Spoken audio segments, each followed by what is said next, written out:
Hey there, friends. I'm Patrick from Last Records, and today I'll be showing you times revenge ended in horrifying deaths. From a predator who hid behind a therapy license until someone put nails through his hands, to a student who angrily walked into a professor's office over a final grade, changing everything in the craziest way possible.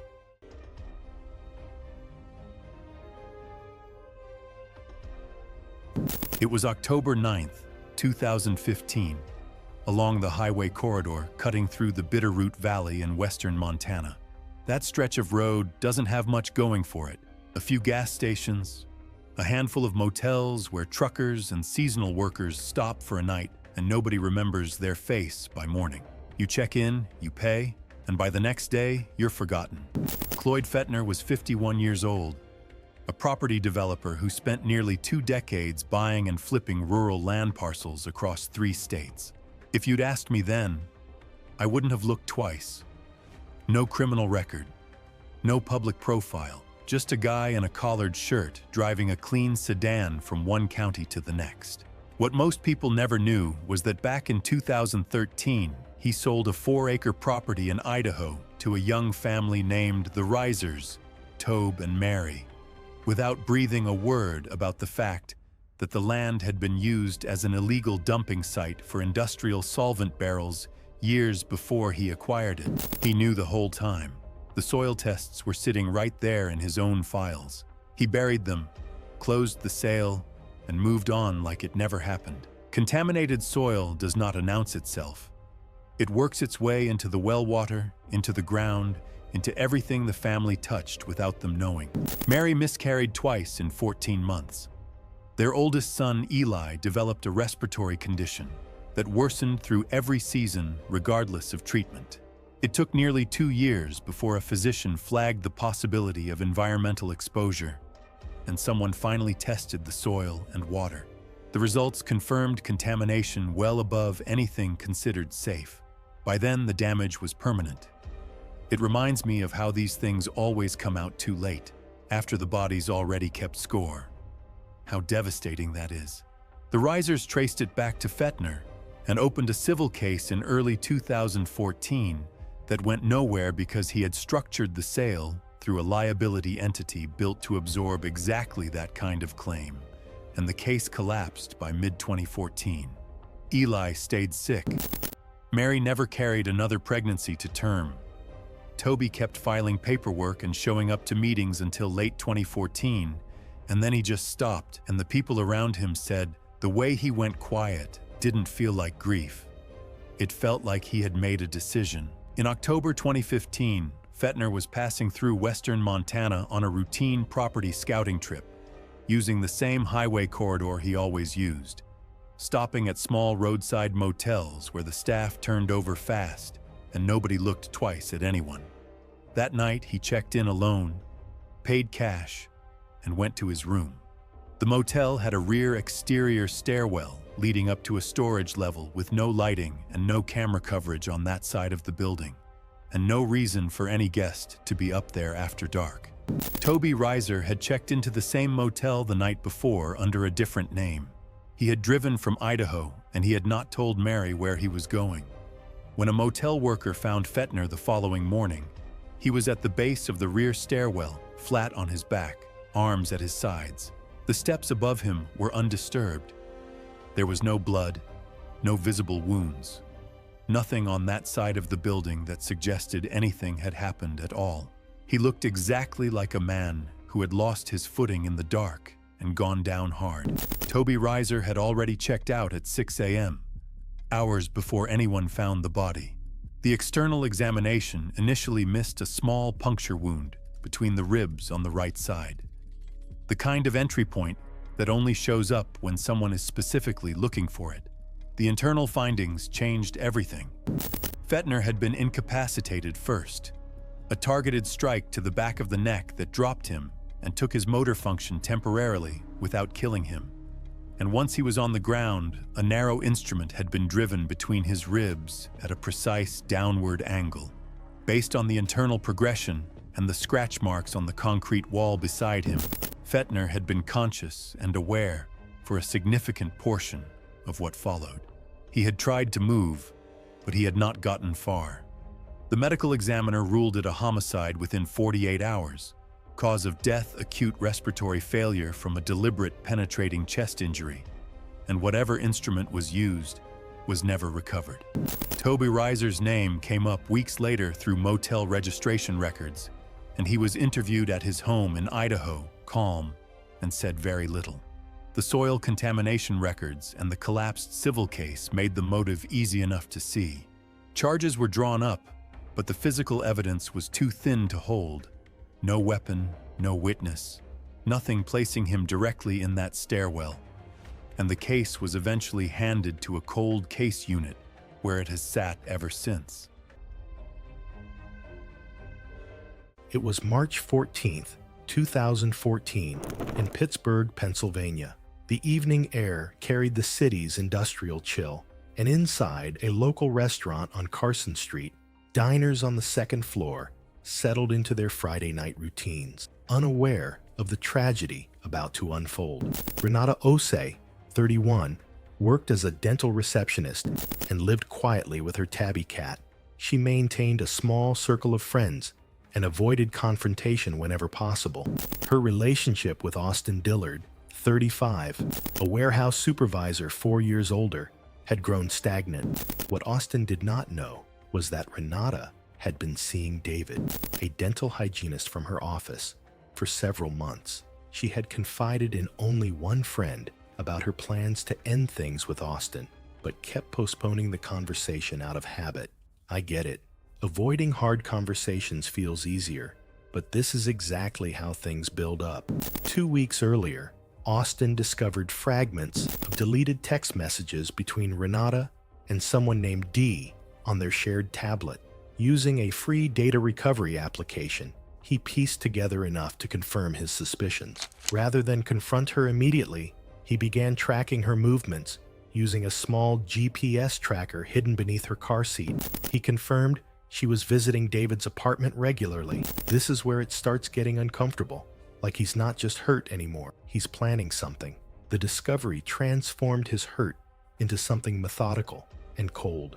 The reservation at a local restaurant had been Austin's idea, framed as an early anniversary dinner. He specifically requested a table on the second floor, near a narrow staircase lined with decorative chain railings. He even arranged for 2 friends to sit nearby, telling them only that he planned to confront Renata.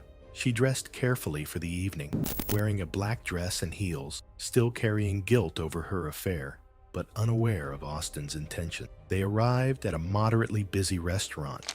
Austin remained unusually quiet through the first course, ordering wine but saying little. At one point, he placed his phone on the table and played a recording of the recovered text messages between Renata and David, loud enough for nearby diners to hear. I don't see that silence as calm. It feels like he was building up to something. Renata's face was drained of color. She rose immediately, reaching for the phone while attempting to stop him, but he grabbed her wrist firmly. Panic flared as she announced she was leaving. Austin positioned himself between her and the staircase, and as she tried to move around him toward the exit, he grabbed her upper arm with both hands and shoved her forward while she was turning to get past him. And in my head, this is the exact moment everything crosses the line. It goes from words to something physical way too fast. The decorative chain caught her at hip height, but off balance and in heels. Her momentum carried her over the barrier. She fell 14 feet down the narrow stairwell, landing head and shoulder first on the tiled foyer floor below. The impact reverberated through the restaurant. 7 diners witnessed the shove, and security footage captured the entire sequence. I can't even imagine how fast that happened. 1 second it's an argument, the next it's over. Renata lay motionless at the base of the stairs, blood pooling from a laceration on her right temple. Her right shoulder was visibly deformed, and her neck bent unnaturally. The restaurant manager called 911, and paramedics arrived within minutes. She was transported to a local hospital, but never regained consciousness. The fall had caused an epidural hematoma, bleeding between the skull and brain that rapidly increased pressure, pushing her brain sideways. Medical authorities determined that Renata died from a severe traumatic brain injury, along with a fracture in her neck. The autopsy showed bleeding in the brain that quickly built up pressure. Her C4 vertebra was also fractured and displaced, confirming significant impact to her neck. Even with immediate surgical intervention, the brain herniation had progressed too far. She was pronounced dead roughly 2 hours after the fall. I keep thinking this could have been avoided at so many points.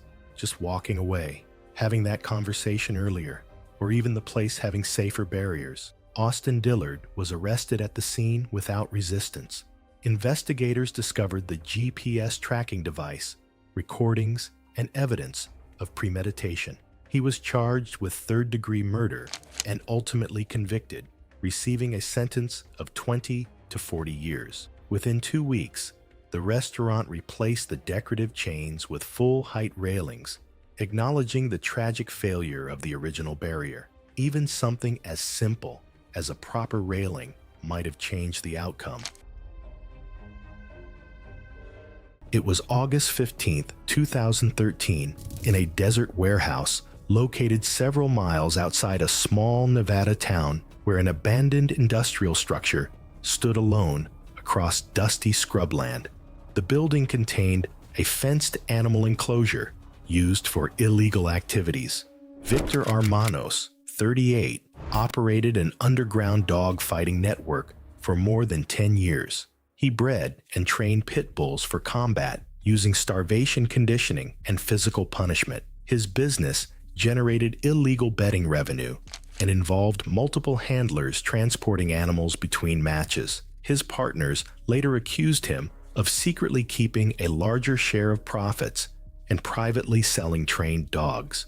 Victor's business partners were Sebastian Delvin, 41, Thomas Calero, 36, and James Rourke, 44, who managed betting operations and animal transport logistics. They had discovered Victor was diverting funds and abusing animals beyond what they considered acceptable, even within the illegal fighting network. Handler testimony confirmed Victor used starvation cycles and electrical shocks during training. The three men decided to punish Victor for financial betrayal and extreme cruelty toward the animals. Their motive combined revenge for theft and retaliation for his treatment of the dogs. Although the dogs were not trained to target Victor specifically, they were conditioned to respond aggressively to movement inside the fighting ring environment. That evening, Victor arrived expecting a profit meeting.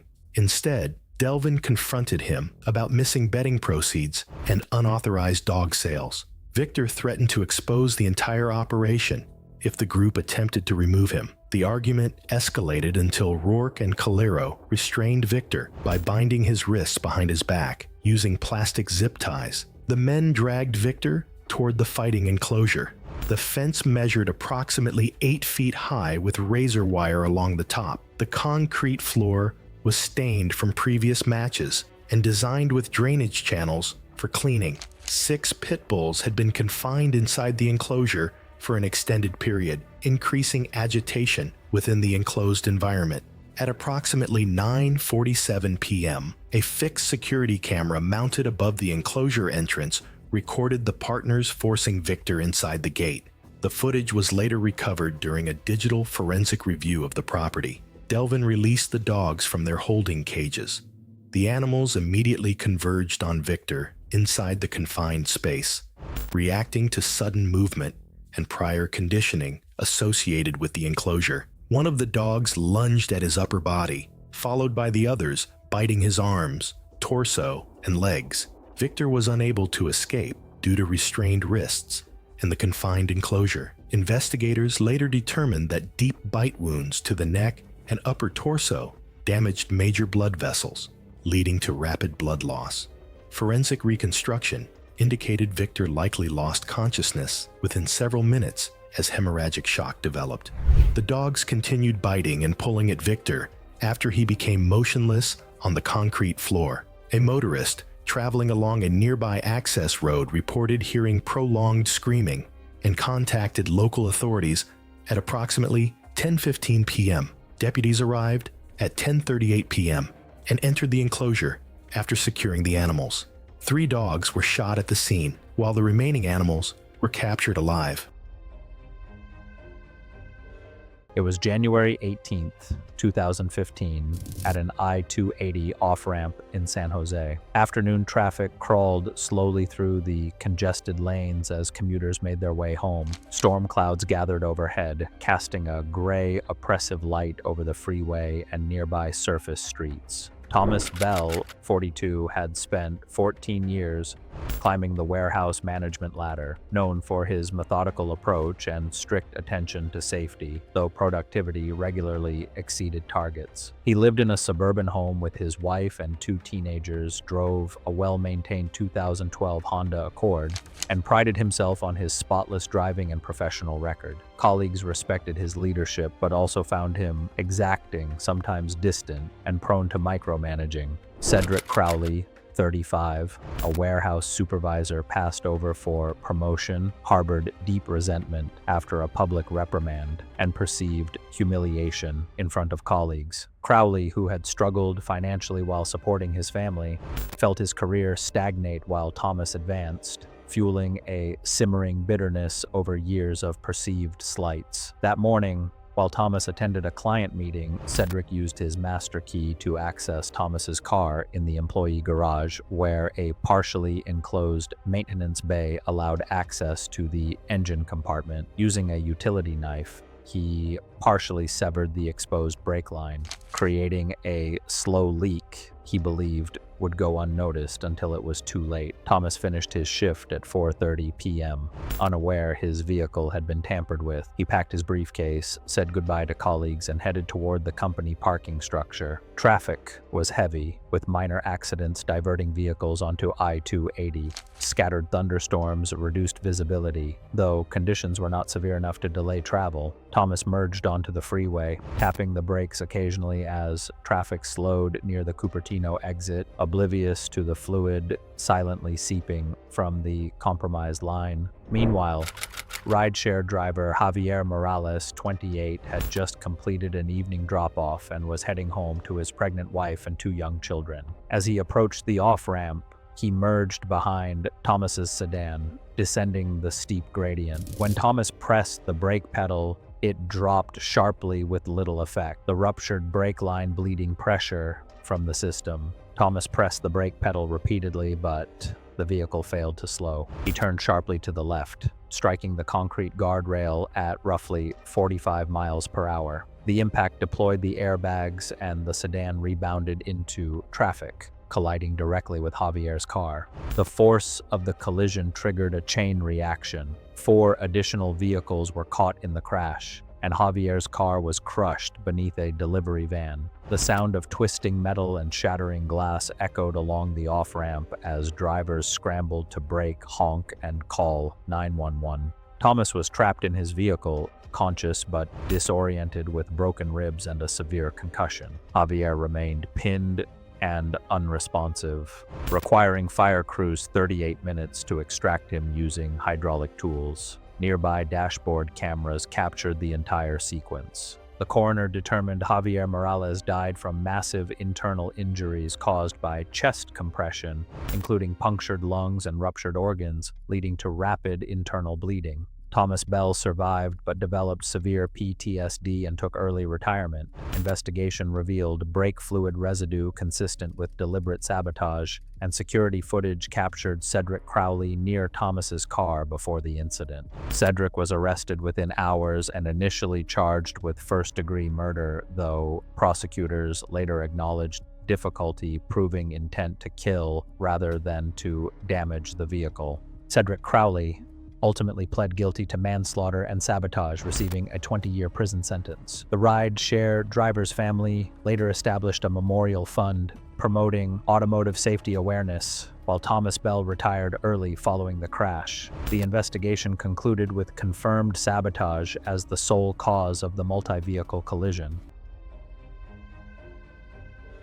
It was November 12, 2016, in a suburban commercial district outside Portland, Oregon. Darkness settled early, and damp air carried the lingering smell of rain. Storefront lights reflected off wet pavement as evening traffic thinned, and much of the parking lot sat quiet. Stephanie Valdez, 34, worked as a physical therapist at a small outpatient clinic nearby. Friends described her as cautious and routine-oriented.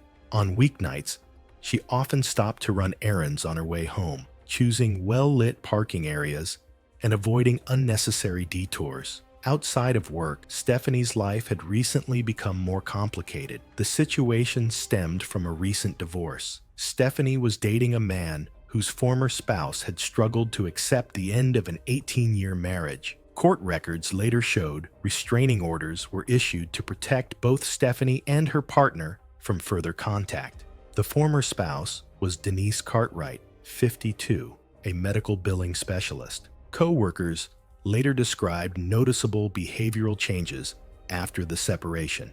Denise fixated on the belief that Stephanie was responsible for the collapse of her marriage. The restraining orders prohibited all contact and required Denise to remain more than 100 yards away. Despite this, records showed repeated violations that resulted in warnings but no jail time. In the weeks leading up to November 12th, Denise tracked Stephanie's movements, photographing her vehicle, noting arrival times, and following her routine through publicly available information. That evening, Denise followed Stephanie from work at a distance. Stephanie drove to a shopping center, parked near the rear of the lot, and entered a department store alone.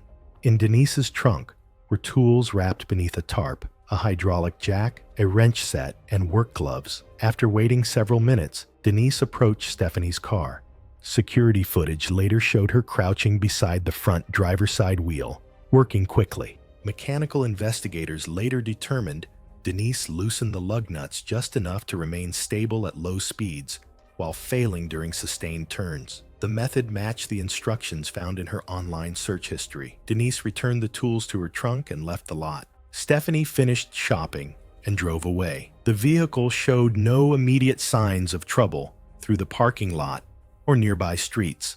As she continued along a multi-lane arterial road, traffic moved normally. While making a turn at a signalized intersection, lateral forces exceeded what the compromised wheel assembly could tolerate. The loosened lug nuts failed, and the front driver's side wheel separated from the hub. The car dropped onto its front left corner, metal scraping against pavement as sparks trailed behind. The loss of control sent the vehicle across the center line and into oncoming traffic. A pickup truck struck the driver's side, collapsing the door frame. Bystanders called emergency services immediately. Responders arrived to find Stephanie trapped and unresponsive. Fire crews used hydraulic tools to extricate her before transporting her to a nearby trauma-capable medical center. Stephanie died later that evening. The medical examiner determined the cause of death as traumatic brain injury and hemorrhagic shock. Accident reconstruction ruled out fault by the pickup driver and identified mechanical failure. Forensic inspection revealed deliberately loosened lug nuts and tool markings inconsistent with accidental wear. Surveillance footage, vehicle records, and restraining order documentation led investigators to Denise Cartwright. Investigators recovered tools and digital records from Denise's residence documenting weeks of preparation. Confronted with the evidence, she acknowledged her role in the sabotage. She was convicted of murder in the second degree and sentenced to life in state prison, with a minimum of 25 years before parole eligibility. It was January 17th, 2017, on the industrial edge of Tulsa, Oklahoma. Not the part of the city anyone talks about, just a stretch of warehouse districts and empty gravel lots bordered by chain-link fencing that nobody checks on and nobody thinks about. That night, the temperature dropped to 21 degrees Fahrenheit and stayed there. Dan Ride, 48, had been running a used car lot on the south side of Tulsa for 11 years, a volume operation built on high turnover and low margins, and moving cars fast without asking too many questions. What a civil filing in 2016 laid out was that Ride had sold a vehicle with a documented brake problem that his own service department had flagged and written up. And then he had the repair order voided without the work ever being done, and put the car on the lot and sold it to a man named Rillo Heck in March of that year. 6 weeks later, the brakes failed on a highway on-ramp. Rillo's wife Dana was driving, who was 4 months pregnant. The car crossed the median and hit an oncoming truck, and Dana didn't make it, and neither did the baby. Rillo had not been with her. Can you imagine getting that call? That your wife and unborn child were gone and you weren't there? Rillo filed a civil case against Ride in mid-2016. It moved slowly, the way those things do when the other side has decent legal representation and no urgency to resolve anything. By the end of 2016, nothing had been decided.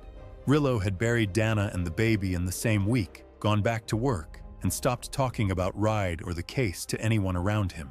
His attorney noted that he stopped showing up to proceedings in November 2016 and attributed it to exhaustion. People who knew Rillo described something different. Not a man who had given up, but a man who had gotten very still in a way that had nothing to do with moving on. On the night of January 17th, Ride left a bar on the south side of Tulsa sometime after 11 p.m. That was the last time anyone who knew him saw him standing up. His car was found the next morning in a gravel lot about half a mile from the bar. Engine off, driver's door closed, nothing obviously wrong from the outside. Ride was on the ground beside it. Both legs were broken below the knee. The fracture pattern was consistent with a heavy blunt instrument applied with significant and deliberate force, something targeted and intentional rather than a fall or a collision. He was in the clothes he had left the bar in, collared shirt, slacks, dress shoes, without a jacket. The temperature had dropped to 21 degrees Fahrenheit by 2 a.m., and the lot was open ground with nowhere to take cover. His phone was on the gravel 14 feet away, screen cracked, completely out of reach. Bilateral lower leg fractures produce immediate and significant internal blood loss into the surrounding soft tissue. Without intervention, a person can lose between 1 and 2 liters of blood internally within the first hour. Combined with 21 degrees Fahrenheit temperatures and no protective clothing, that process does not take long to become irreversible. Hemorrhagic shock sets in as blood pressure drops, and the cold accelerates everything from there. Based on the progression documented by the medical examiner, Ride had been alive for somewhere between 3 and 4 hours after the assault. He would have known exactly what was happening the entire time. He would have known there was nothing he could do about it. Rillo Heck had not used his phone after 9 p.m. that night. He had not been seen at the bar. Nobody placed him in that lot. A delivery driver spotted the car and the body at around 6:30 a.m. and called it in. Ride had been dead for an estimated 2 hours by then. Cause of death was confirmed as deliberate assault compounded by exposure. Rillo was interviewed twice. A gas station camera 2 blocks from the lot captured a vehicle matching his passing through at 11:42 p.m., less than 20 minutes after Ride left the bar. A search of his garage turned up a length of steel pipe with trace blood consistent with Ride's type.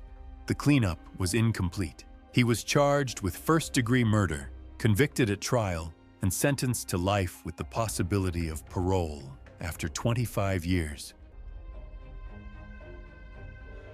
It was August 3rd, 2020, in Cedar Rapids, Iowa. The neighborhood was quiet, just a few porch lights on, and the sound of a TV coming from inside one house. Nothing about that evening stood out. It looked like a normal night, where everyone was just winding down. Naveen Chandra, 27, had been living back at home for months after losing his job. He stayed mostly in the basement and didn't talk much. He avoided arguments and usually walked away when things got tense. From the outside, it seemed like he just didn't care. His younger brother, Darnell Chandra, 23, was doing better. He had school, a part-time job, and a steady routine. Their parents leaned on him more and usually took his side. It wasn't always said outright, but it showed. Darnell spoke openly, and over time, his comments toward Naveen became more frequent. They weren't extreme comments, just remarks about not working enough or not helping out around the house. But repeated like that, they added up. When the same thing keeps happening, I start to feel like it's bigger than it really is. Naveen didn't respond much. He stayed quiet and went back downstairs most of the time. But that quiet wasn't nothing. He noticed, remembered, and kept it in mind. Over the weeks, it stopped feeling like random remarks. It started feeling like he was being singled out and treated unfairly. Eventually, it shifted from frustration to something more deliberate. He didn't map out a detailed plan, but he decided that it was time to act. Not to argue, not to explain, but to end it. That decision was already forming quietly before anything happened. That evening, the family had dinner together. It started normally. Then Darnell made another comment about Naveen not doing enough. It wasn't louder than usual, just the same kind of remark. Naveen didn't reply. He stood up and went down to the basement. At first, it looked like the usual pattern, just leaving the situation. But this time, it wasn't just that. Near the stairs, there was an old wooden baseball bat that had been stored there for years. Naveen picked it up and stayed there briefly. Then he went back upstairs. I could feel my chest tighten reading this, like watching someone cross a line you know you shouldn't, but already have. Darnell was in the living room, sitting on the couch and looking at his phone. Their parents were nearby in the kitchen. Everything still looked normal. Naveen walked in without saying anything. No argument started, no warning. When Darnell looked up, Naveen was already close. The first hit landed on the side of his head. It caused immediate disorientation and knocked him down. The impact fractured part of his skull. Before he could react, a second strike followed, more direct and forceful. The strikes were delivered in quick succession, not as a single, impulsive reaction.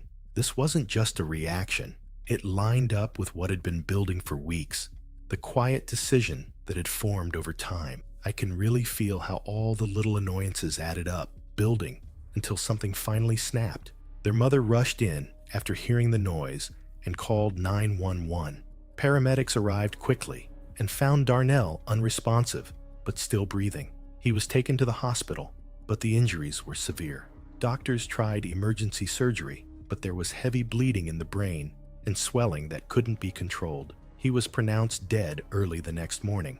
Police arrested Naveen at the scene without resistance. The bat was recovered nearby. Investigators noted there wasn't any immediate threat before the attack. The medical examiner confirmed the cause of death as blunt force trauma to the head. Naveen Chandra was charged with second-degree murder and later convicted. The court determined the act was intentional, even if it wasn't planned in detail. After everything, the house stayed quiet. Not the normal kind of quiet, just empty. What stands out is how small everything looked before it happened. Nothing extreme, just repeated remarks, built-up resentment, and a decision that formed quietly before anyone noticed. It was November 14th, 2015, in a mid-rise residential apartment complex in Dayton, Ohio, where the night temperature had fallen to 38 degrees. Thin interior walls allowed household noises to carry between units. On the second floor, a bathroom light was on, while a bathtub was being filled with warm water. Martin Souza, 41, was staying temporarily with his sister's family after losing construction subcontracting work. A former residential electrical installer with over a decade of experience, he struggled with irregular employment and spent most evenings drinking beer and watching television. Neighbors and relatives described him as socially intrusive and frequently intoxicated, with family members growing uncomfortable over his behavior around young children in the household. Kratos Souza, 19, was studying electronics repair at a community college while working part-time at a retail electronics store. Through coursework and employment experience, he understood basic circuit behavior, voltage requirements, and safety standards. Although bathroom outlets in buildings of that era were typically required to have ground fault circuit interrupter protection, investigators later determined the device in this unit had been improperly replaced with a standard outlet during earlier renovation work. During the previous month, Kratos' younger brother disclosed that Martin had touched him inappropriately while supervising bath time. The disclosure caused escalating anger within the household. Over several days, Kratos considered reporting the abuse, but ultimately rejected that option, later telling investigators he believed authorities would not act without physical evidence.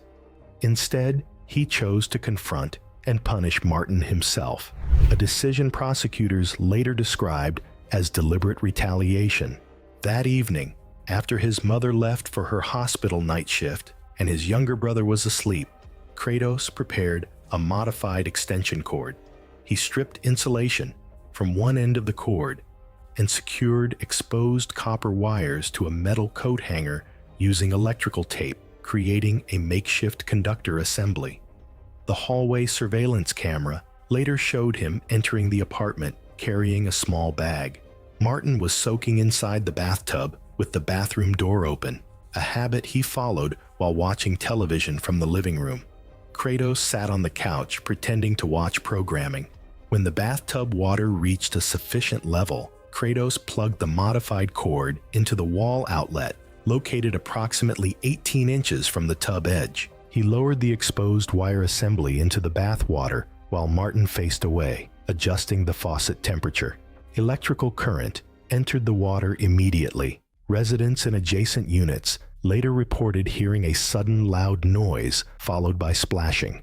Inside the bathroom, 120-volt alternating current traveled through the bath water and Martin's body, causing involuntary muscular contraction and disruption of cardiac rhythm. Movement continued briefly before becoming still, and Martin's head slipped below the water surface. As one of the exposed conductors made contact with the grounded metal drain assembly beneath the water, the circuit overloaded and the breaker tripped, cutting electricity to the bathroom and hallway. Mrs. Chen, who lived directly below the unit, called building maintenance after hearing a heavy impact followed by water movement noises. Maintenance personnel entered the apartment at approximately 11:39 p.m. and found Kratos sitting in the living room. Martin's body was discovered inside the bathtub with water partially drained. Emergency medical responders arrived and pronounced Martin Souza dead at the scene. The medical examiner determined death resulted from cardiac arrhythmia triggered by electrical shock, with drowning as a contributing factor. Cardiac arrhythmia occurred rapidly after electrical contact, and Martin had inhaled a small volume of bathwater before losing consciousness. There were no defensive injuries or signs of physical struggle. Kratos Souza confessed the following morning, stating he had chosen to punish Martin personally after concluding that reporting the abuse would not prevent further harm. He later pleaded guilty to second-degree murder and received a 20-year prison sentence. The family relocated to another city within 2 weeks, and the apartment complex later installed ground fault circuit interrupter protection in all bathroom outlets and updated electrical safety standards across the building. It's February 9th, 2013, in a quiet suburban home in Tampa, Florida. Late afternoon, sunlight filtered through the living room windows, casting long shadows across scattered children's toys and a coffee table cluttered with everyday items. Outside, neighbors moved through their routines, walking dogs, trimming hedges, and talking across driveways, unaware of the tension unfolding inside one house. Sachi Torres, 34, was a small business owner and mother of 2 young children. She was known among friends and family for her organization and careful attention to her household. Following a difficult breakup the previous year, she had taken steps to distance herself from her former partner, Aaron Naval, 36. Their relationship had ended amid repeated arguments over finances and trust, leaving lingering resentment. Sachi had openly discussed the breakup with relatives and friends, a decision that Aaron viewed as humiliating and damaging to his reputation. In the months after the separation, contact between them was limited but strained.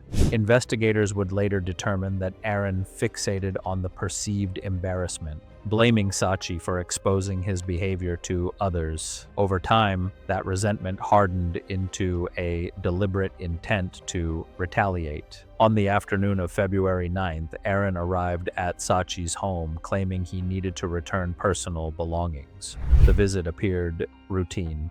He spoke calmly with Sachi, acknowledged the children, and moved through the house without drawing concern. Investigators later concluded the visit had been planned in advance, timed to coincide with a period when Sachi would be managing household tasks and childcare simultaneously. As part of her afternoon routine, Sachi spent time working inside the garage while tending to household tasks. At some point, a portable generator was operating nearby, a detail that did not initially raise alarm.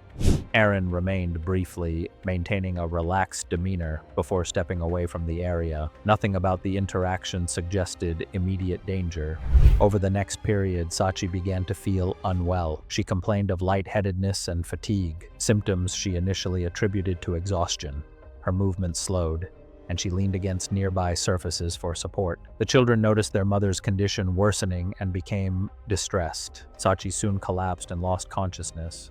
The children alerted a neighbor who called 911. Emergency responders arrived within minutes, but Sachi showed no signs of life. She was pronounced dead at the scene. There were no visible injuries or indications of a struggle, prompting authorities to treat the death as suspicious. A medical examination later determined that Sachi died from acute carbon monoxide poisoning. Investigators concluded the exposure occurred within a confined space and over a short period, leading to rapid oxygen deprivation. The death was ruled a homicide. Investigators later concluded that the lethal exposure occurred within the enclosed garage and that Aaron was not present in the space during the critical period. During the investigation, authorities identified evidence indicating the generator involved had been deliberately interfered with prior to use.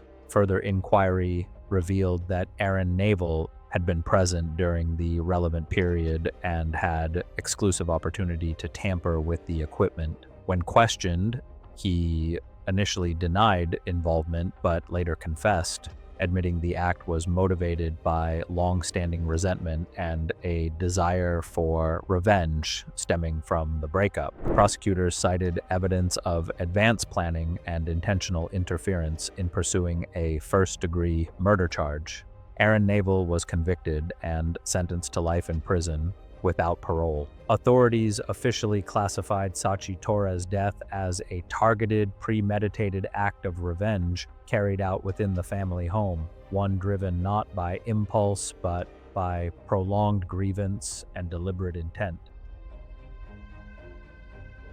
It was March 4th, 2019, and early evening settled over a suburban neighborhood outside Atlanta. The air carried the smell of freshly cut grass, and traffic noise drifted in from nearby arterial roads. Porch lights came on as residents returned home, leaving the street otherwise quiet. Raymond Chen, 49, co-owned a small commercial printing business that had supported him for most of his adult life. He had recently begun planning retirement and selling his stake. Friends described him as cautious and methodical, someone who avoided confrontation and preferred predictable outcomes. Discussions about the company's future had grown strained. Raymond wanted to sell and exit. His business partner opposed the move, arguing the business could continue operating independently and accusing Raymond of abandoning the company at a critical moment. That partner was Mitchell Graves, 51, a former insurance investigator responsible for much of the company's internal oversight. Financial records later showed Mitchell was under severe strain. He had borrowed heavily against his home to keep the business afloat without Raymond's knowledge. When Raymond discovered the loans and threatened to formally challenge them, Mitchell faced losing both the business and his personal assets. In the weeks that followed, Mitchell took no further steps to resolve the dispute through the business. During that period, Mitchell began preparing quietly. He tracked Raymond's schedule and confirmed that Raymond and his wife would be out of town attending their daughter's college graduation. Mitchell already possessed a copied house key from earlier business dealings and obtained the home alarm code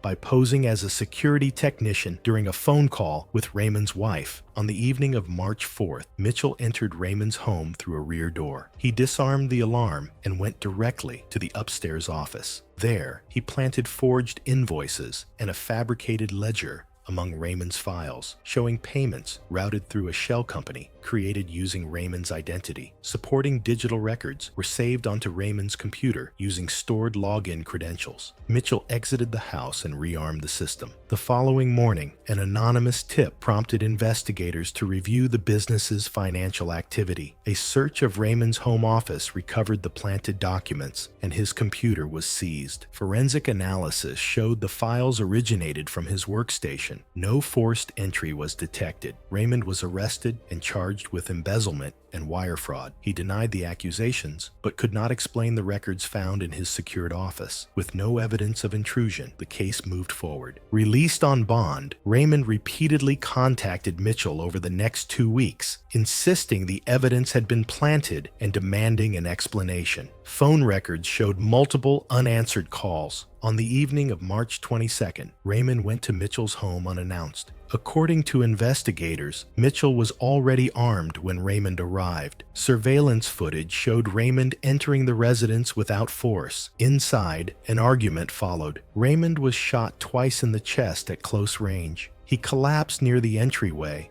and was pronounced dead at the scene. Mitchell called emergency services and initially claimed self-defense. Investigators found no signs of forced entry or physical struggle. Ballistics analysis showed the shots were fired from a stable position, and the trajectory indicated Raymond was not advancing at the time he was shot. The medical examiner determined Raymond died from rapid blood loss and cardiac injury caused by gunshot wounds to the chest. Digital evidence linked Mitchell to the planted records and unauthorized access to Raymond's home. Prosecutors determined the shooting was deliberate and intended to silence him. Mitchell Graves was convicted of malice murder and sentenced to life in state prison, with the possibility of parole after 30 years. All financial charges against Raymond were dismissed, and the business was later dissolved.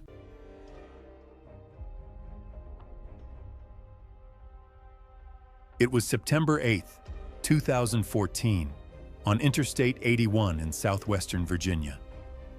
That stretch of highway has almost nothing going for it. No commercial development for miles in either direction, just road and tree line, and the occasional rest area that exists purely because people need somewhere to stop. Overnight, those lots fill up with long-haul trucks and empty out again by dawn. The kind of place where nobody is paying attention to anyone else. Hayden Wicke was 52 years old and had been working as a youth athletics coordinator within the same regional sports network in Virginia for nearly 15 years. Well-liked, reliable, the kind of guy who showed up early to every practice and stayed late. He had definitely earned the trust of every parent and organization he had ever worked with. And that trust is exactly what made what he was doing so easy to keep doing. 2 complaints had been filed against Wick before 2014, one in 2009 and one in 2012, both from parents who had noticed things that concerned them, and both closed internally without action. The board that ran the program had too much invested in Wick, financially and reputationally, to let either one go anywhere. So they didn't. Wicke kept his position and kept his access, and nothing changed. One of the kids affected was a boy named Cress. He had been part of Wicke's program from age 12 to 15, and by the time his older brother Chester Birch was paying close enough attention to understand the full picture. Cress was already in his early 20s and struggling in ways that were hard to watch. Unable to hold a job or keep relationships, pulling away from almost everyone in his life. Chester filed his own complaint with the organization in 2013, third one on record. He drove home with the same response the others had gotten. The matter had been reviewed. Nothing to substantiate, thank you for bringing it forward. That was it. So what do you do with that? You watched your brother fall apart for years, you put it in writing, and the people responsible for doing something about it looked you in the eye and told you there was nothing there. Chester apparently decided that if the organization wasn't going to do anything, then he was going to have to. On the night of September 8th, Wicke was making a solo drive and stopped at the rest area on I-81 sometime after 1 a.m. 3 long-haul trucks in the lot, all dark. nobody moving. The men's restroom was empty when he walked in. What the physical evidence reconstructed afterward was this. Wiki was struck from behind at the base of the skull with a blunt, cylindrical object that was never recovered. The strike dropped him, but did not fully render him unconscious. He was moved to the sink basin while he was still partially aware. The scratch marks along the basin edge and the broken nails on his right hand told that part of the story clearly. His wrists were zip-tied behind his back before he was fully submerged, which meant whatever motor function he had left was useless.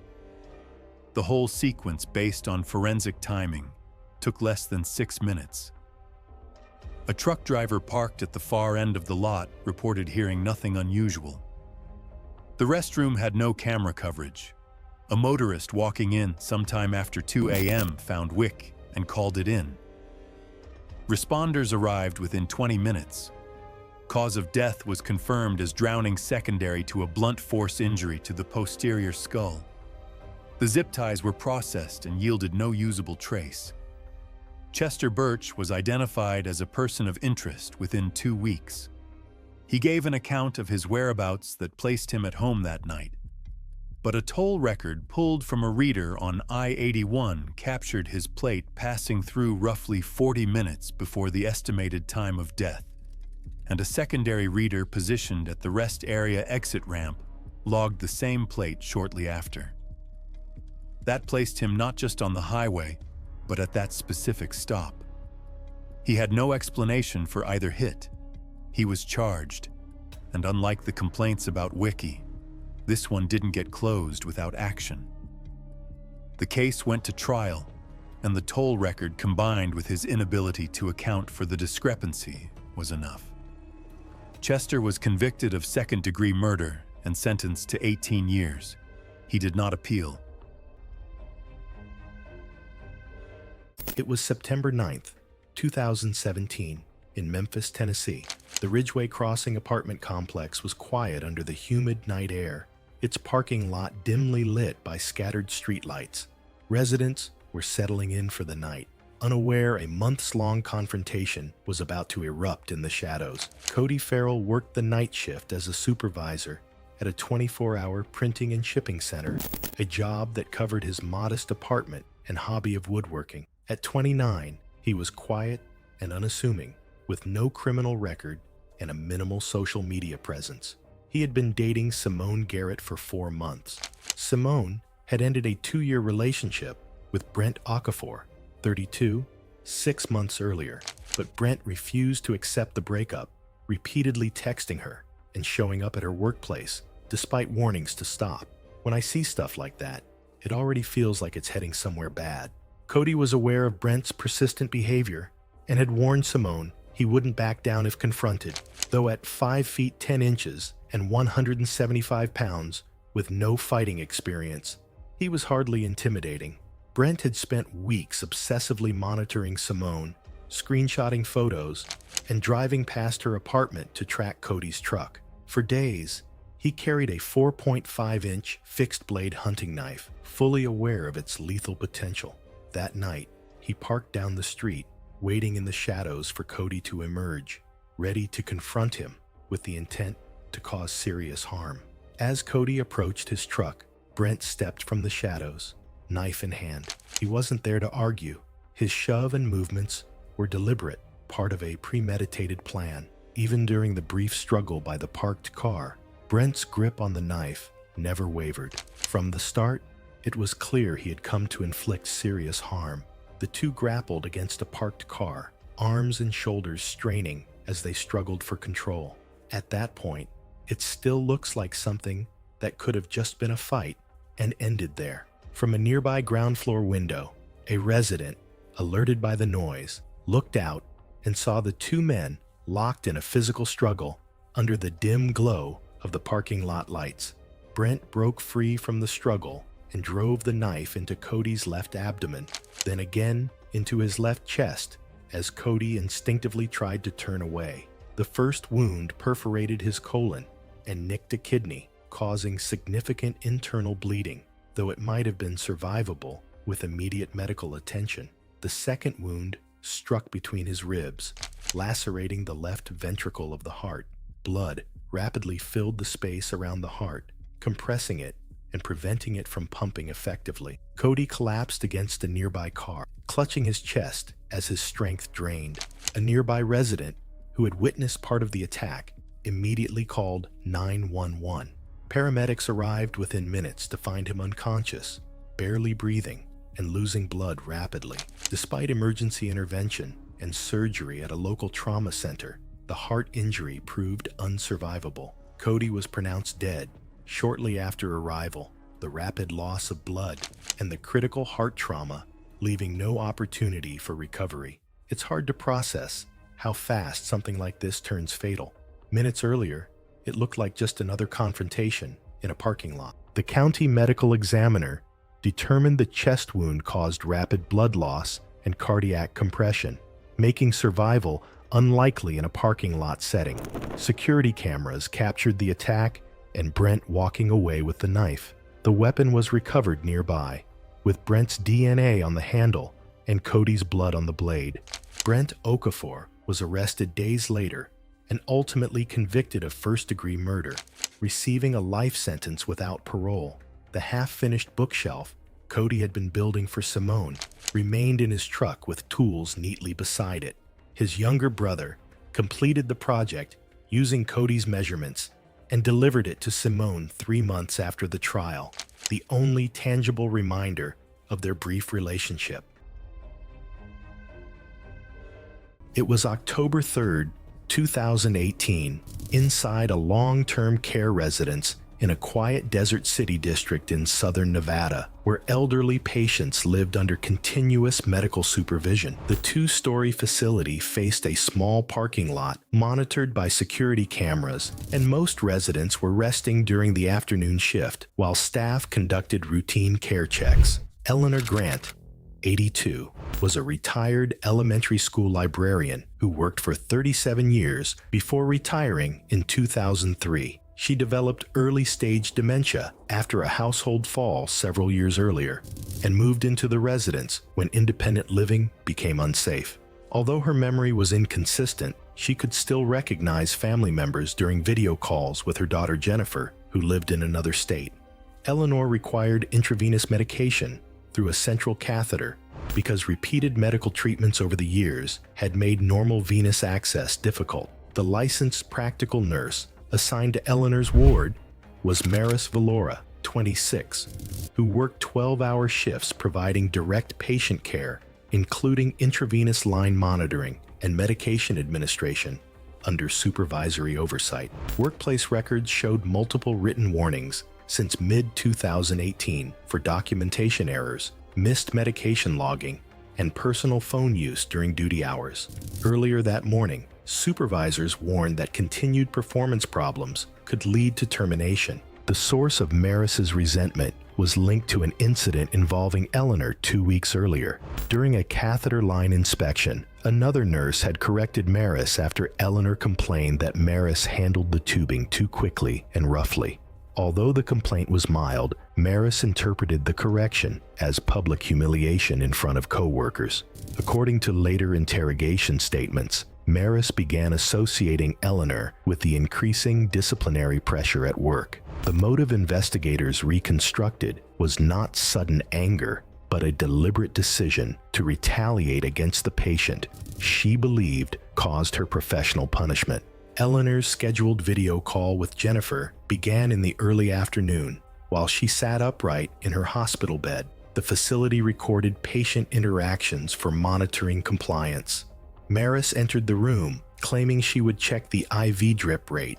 Through the video connection, Jennifer saw the nurse moving around the bedside while continuing normal conversation with her mother. Maris disconnected the catheter tubing and used a 60-milliliter syringe to draw air from the room atmosphere. She then rapidly injected the air directly into the central catheter line, while Eleanor continued speaking with Jennifer about family news. The fluid-filled tubing briefly appeared hollow as a clear gap moved through the line before reaching the central access port. Within minutes, Eleanor complained of sudden chest discomfort and shortness of breath. Her speech slowed as her breathing became labored and irregular. Jennifer watched through the video call as Eleanor's complexion faded and she pressed a hand against her chest before losing consciousness. Jennifer immediately called the facility emergency line while remaining connected to the call. Medical staff arrived quickly and began resuscitation attempts,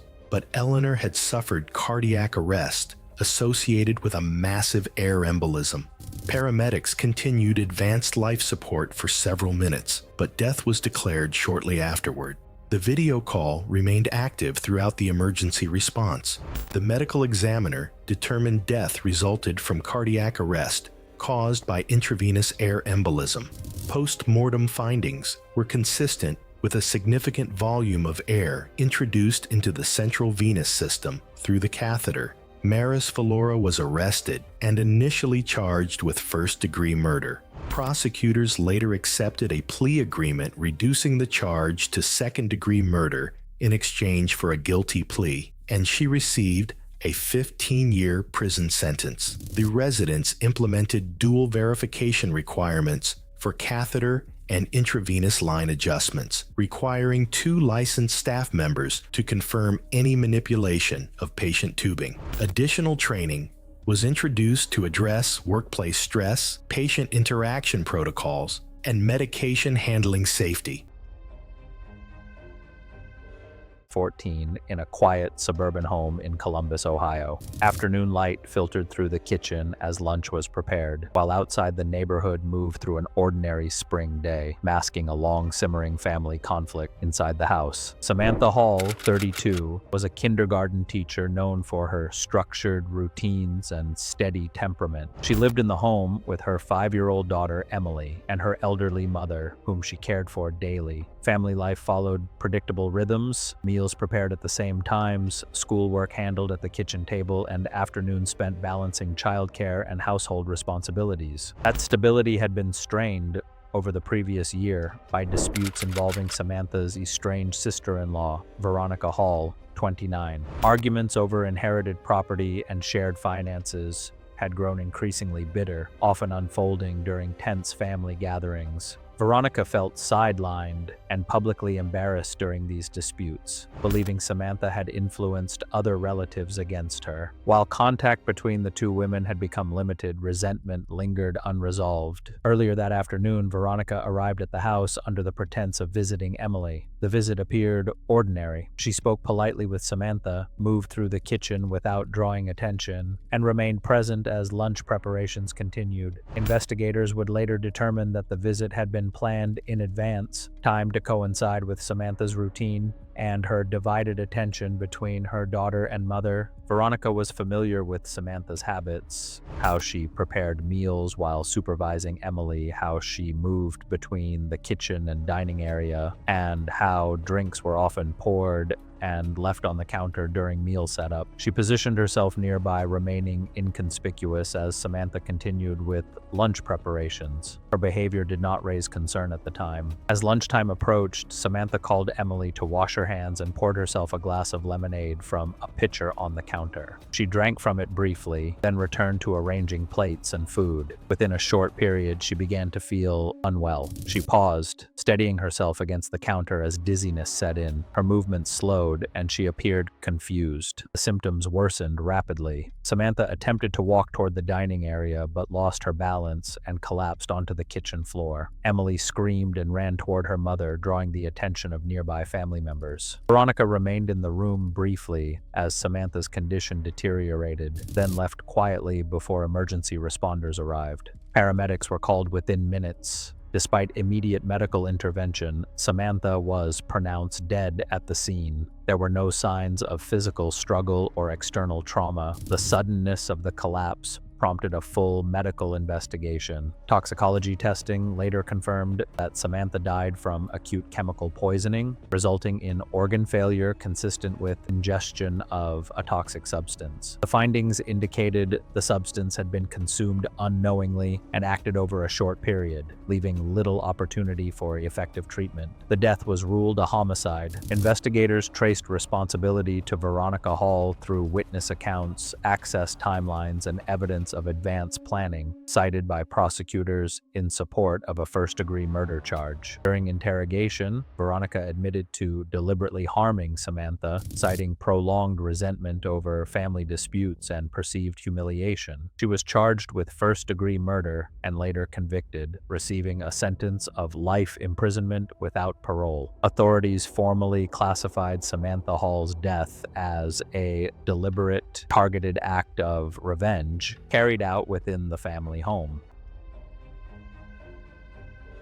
It was December 18th, 2014, in a quiet suburban neighborhood outside Chicago. A modest two-story home was decorated for the holidays. Warm lights spilled from the windows, and the smell of baked goods lingered in the cold air. Wrapped gifts were stacked along a dining room wall, and handwritten holiday cards sat neatly arranged on a table, waiting for stamps. Marcus Holbrook, 55, had arrived that evening to meet with his older sister. He worked in logistics and lived several hours away, which had limited in-person contact in recent years. Since their mother's death 7 weeks earlier, communication between the siblings had become strained and strictly practical. Their mother's will divided the estate evenly among the 3 siblings. Marcus's sister believed the distribution failed to account for the role she had played as primary caregiver during their mother's final 2 years. Meetings with the estate attorney ended without changes. The will was clear and legally binding. That sister was Vanessa Holbrook, 58, the eldest of the 3. She had coordinated medications, medical appointments, and daily care while her siblings visited infrequently. Friends later described her as increasingly resentful after the estate meetings, focusing on what she viewed as a fundamental imbalance. Her frustration settled on Marcus. She accused him of contributing little while receiving the same inheritance. Contact between them narrowed to estate-related logistics. In the weeks that followed, Vanessa began researching ways to induce a fatal medical event that could resemble natural causes. A later review of her computer revealed searches related to undetectable poisons, sudden cardiac arrest, and inheritance outcomes following a sibling's death. She focused on oleander, a common ornamental plant containing cardiac glycosides capable of disrupting heart rhythm. Marcus had a documented history of high blood pressure, which she believed would make a cardiac event appear plausible. Over several evenings, Vanessa prepared a crude extract in her garage. Wearing gloves, she boiled the oleander plant material and reduced the liquid through evaporation. Investigators later noted the process produced unpredictable potency, but even small quantities could be lethal. Vanessa invited both siblings to her home for what she described as a reconciliation dinner. Their sister initially agreed, but canceled that morning due to a family illness. Marcus came alone.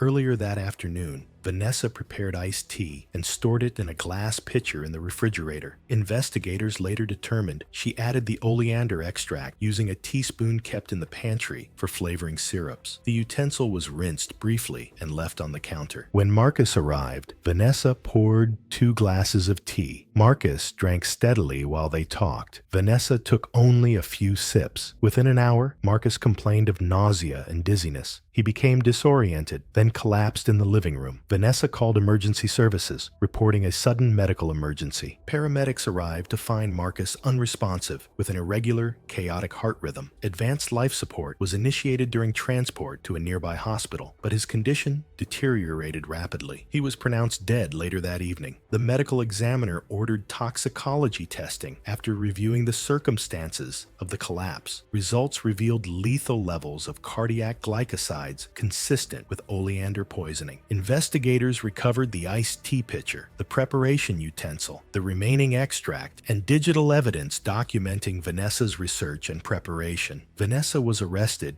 after toxicology results confirmed the source of the poison. Investigators cited her preparation notes, search history, and residue analysis as evidence of intent. She was convicted of first-degree murder and sentenced to life imprisonment. The estate was distributed according to the original will. Detailed toxicology findings were sealed, with a summary retained in the medical examiner's public record. It was October 14, 2016, just off the I-40 corridor outside Knoxville, Tennessee. That stretch of highway is lined with motels that all look the same. Big parking lots, rooms that smell like recycled air, staff who stopped registering faces a long time ago. Nobody remembers who checked in. Nobody remembers who left. Jesper Dunnel was 47 and had been calling himself a licensed therapist for 10 years. He wasn't. He had a communications degree and a gift for finding people at their lowest and making himself impossible to leave. He started in Georgia, built a small practice through word of mouth in grief support circles and addiction recovery networks. And when the licensing board started asking questions, he packed up and moved to Tennessee and started over, using the same approach, of course, just a different city, right down to the sliding scale fees and the way he had of making broken people feel seen in a way they hadn't felt in years, and the patient, deliberate work of making sure they had nobody left who might ask the wrong question. Broken people, it turned out, were a reliable income. How sick is that? 2 of his patients died by suicide between 2013 and 2016. Both had been seeing him within the year before they died. One of them was a woman named Petra. She came to Dunnel through a grief support network after losing both her parents in a car accident. She was 24, she was struggling, and she had a younger sister named Loman Calder, who was finishing a biochemistry graduate program and checking in on her as often as she could.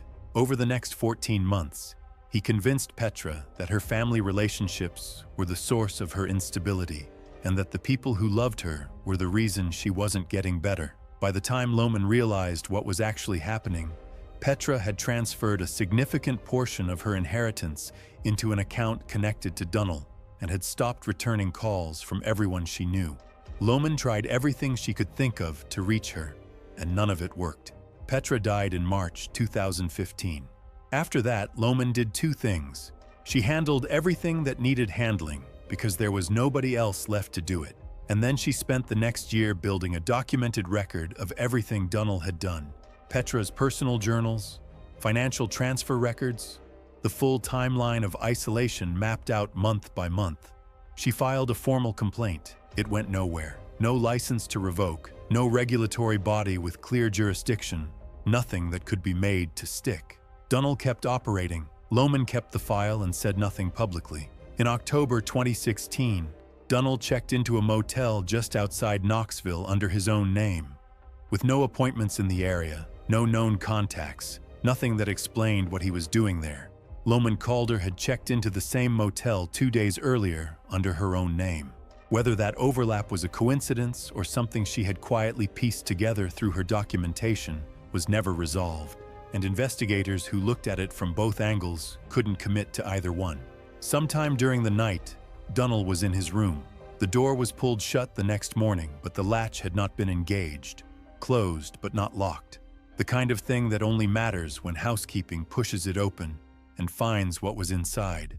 Dunnel was in the desk chair, both wrists nailed through the palms to the armrests with standard framing nails, those kinds you pick up at any hardware store. A plastic bag secured around his neck with a zip tie. No drugs in his system. Nothing to take the edge off. Nothing to slow his awareness down. The medical examiner found a small puncture mark on his neck consistent with a sedative injection, just enough to incapacitate him quickly and keep him still long enough to be secured. Given Loman's biochemistry background, that detail was not lost on investigators. The compound showed up in toxicology. Nothing else was in his system after that. Loman had checked out at 6 a.m. Her room was clean. Cause of death was confirmed as asphyxia, the nail restraints preventing any defensive response. Fibers consistent with her clothing and a partial print on the doorframe supported charges, and Loman was arrested 6 weeks later. What followed was complicated. The documentation she had compiled on Dunnell was entered into the record, and 2 former patients came forward with accounts consistent with what happened to Petra. The prosecution couldn't build a case without putting Dunnell's own conduct on trial alongside it. Charges were reduced to voluntary manslaughter. Lohman was sentenced to 7 years, served 4, and was released. There wasn't much public appetite for anything harsher, given what the trial had put on record. It was January 20th, 2017, in Newark, New Jersey. A local community college building was nearly empty, winter light filtering through grimy windows and casting long shadows along quiet corridors, broken only by the occasional echo of footsteps and the hum of fluorescent lights. Gerald Swick had spent 11 years as an adjunct statistics professor at the college, never advancing to full-time faculty, even though he clearly believed he deserved better. At 54, he lived alone in a small apartment and drove a 2009 Honda Civic. He had a reputation for inconsistent grading and a nasty habit of humiliating students in public.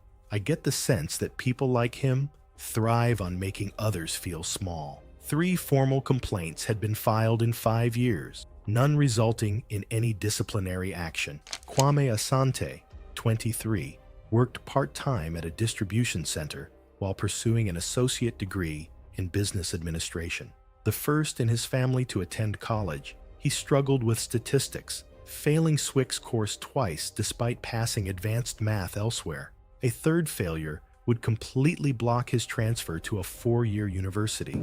I remember thinking about how fragile that line is, the way a single grade can make or break someone's future. His final project, a regression analysis he spent 40 hours completing with a tutor, earned 51 out of 100 with the note methodology flawed. See rubric. Combined with a 74% exam score, the grade destroyed his transfer eligibility. Kwame left his part-time job that day, convinced that Swick's treatment had been unfair and targeted, and that something had to be done to hold him accountable. I think that's the moment he decided he wasn't just angry anymore. He wanted payback. Kwame arrived at the building just before office hours ended. When he knocked on Swick's office door, the professor immediately insisted the grade was final and tried to close the door. Kwame pushed it open, entered, and shut it behind him. Witnesses nearby later reported raised voices. Swick threatened to call security, and Kwame accused him of ruining 3 years of his life. In that moment, it all escalated violently, and Kwame struck Swick multiple times, with his head impacting the sharp edge of the desk. The first blow caused a depressed skull fracture, bruising the brain directly, and the subsequent impacts produced contra-coup injuries on the opposite side. From my perspective, it's chilling how fast calculated anger can transform into irreversible action. Kwame left the office minutes later, walking toward the stairwell, carrying nothing. Inside, Swick lay slumped against his desk, blood pooling from severe head trauma. Paramedics pronounced him dead at the scene. The county medical examiner determined death from blunt force cranial trauma, with bleeding across the brain causing rapid unconsciousness. Minor abrasions on Kwame's knuckles matched the attack, supporting the conclusion that it was deliberate, not a moment that spiraled out of control. Kwame was arrested at his apartment later that evening and ultimately convicted of aggravated manslaughter, receiving an 18-year sentence. From my perspective, it's impossible to separate the crime from the sense of long-term injustice that drove it, even though nothing could ever justify it. An internal college review following the case identified concerns about grading patterns, though the findings were kept internal. Policy revisions on adjunct oversight were quietly implemented. Kwame's mother attended every day of the trial, but avoided the press entirely, and the transfer application remained closed indefinitely. I can't shake the feeling that this one confrontation, this single act of revenge, echoed far beyond the classroom, leaving consequences that would ripple through lives for years to come. It was March 8th, 2016, in a suburban residential neighborhood in Bakersfield, California, where afternoon heat pressed against single-story ranch houses along the street. A 6-foot wooden fence enclosed a backyard sandbox beside a detached garage, keeping it hidden from street view. Lucas Bennett, 19, lived with his mother Janet and stepfather Romulo Pierce after finishing high school the previous year. Romulo, 41, worked forklift and pallet handling jobs at a warehouse distribution center, earning about $16.50 per hour. Neighbors and relatives described him as increasingly aggressive when drinking, consuming several beers most evenings. 2 weeks earlier, Lucas noticed bruises on his mother's ribs and believed they were caused by Romulo. Romulo had married Janet in 2013 after meeting her at a bowling alley, becoming stepfather to Lucas and his 12-year-old sister, Emma.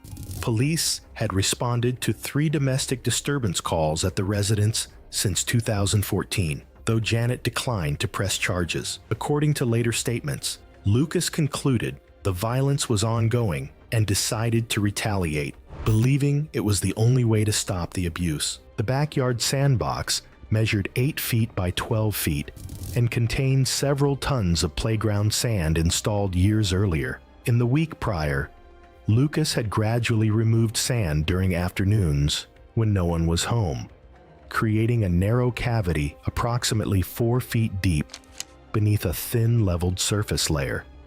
Using public library computers, he researched burial and compression mechanics, learning that confinement and downward weight in a restricted space could limit chest expansion and cause progressive breathing failure rather than immediate suffocation. Later that evening, Romulo returned home after drinking while Janet worked her night shift. Surveillance footage showed Lucas briefly adjusting the sand surface and telling Emma he was building something, asking her to stay inside. When Romulo stepped out to smoke, Lucas told him he had found something buried in the sandbox and asked for help checking it. Romulo stepped into the pre-dug cavity lined beneath with a folded plastic tarp. As he bent forward to inspect it, Lucas shoved him from behind, causing him to fall chest first into the narrow hole.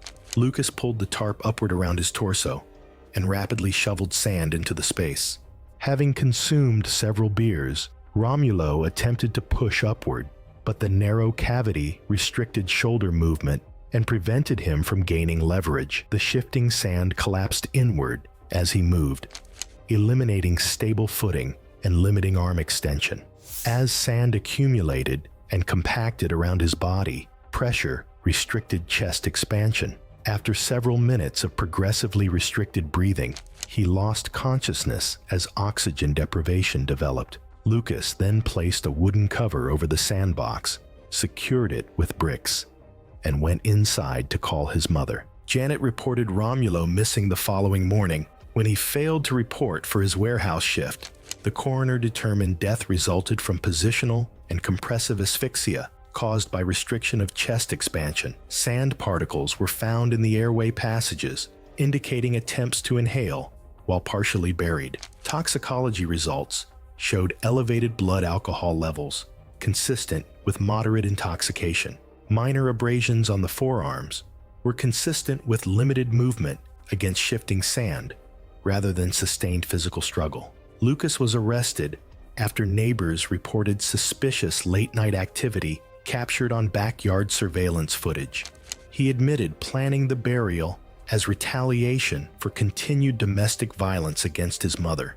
Prosecutors charged him with first-degree murder, and he later pleaded guilty, receiving a sentence of 25 years to life in state prison. The family relocated within weeks of the arrest, and the sandbox area was later filled with concrete by the new property owner. It was July 20th, 2018, at a popular outdoor swimming facility in Missouri. Families spread towels across the deck, children splashed in the shallow end, and lifeguards watched from elevated chairs. Music played from speakers while the scent of chlorine mixed with sunscreen, creating the usual summer atmosphere that masked a deadly plan taking shape beneath the surface. Dana Whitfield, 19, was a competitive swimmer and part-time instructor studying kinesiology with plans to pursue physical therapy. She trained daily at the pool and was known for enforcing safety rules during lap hours, particularly around drains and suction outlets. Her diligence earned respect from management and some co-workers, but resentment from others who felt micromanaged or publicly reprimanded for unsafe practices. Kyle Simmons, 22, worked as a pool maintenance technician.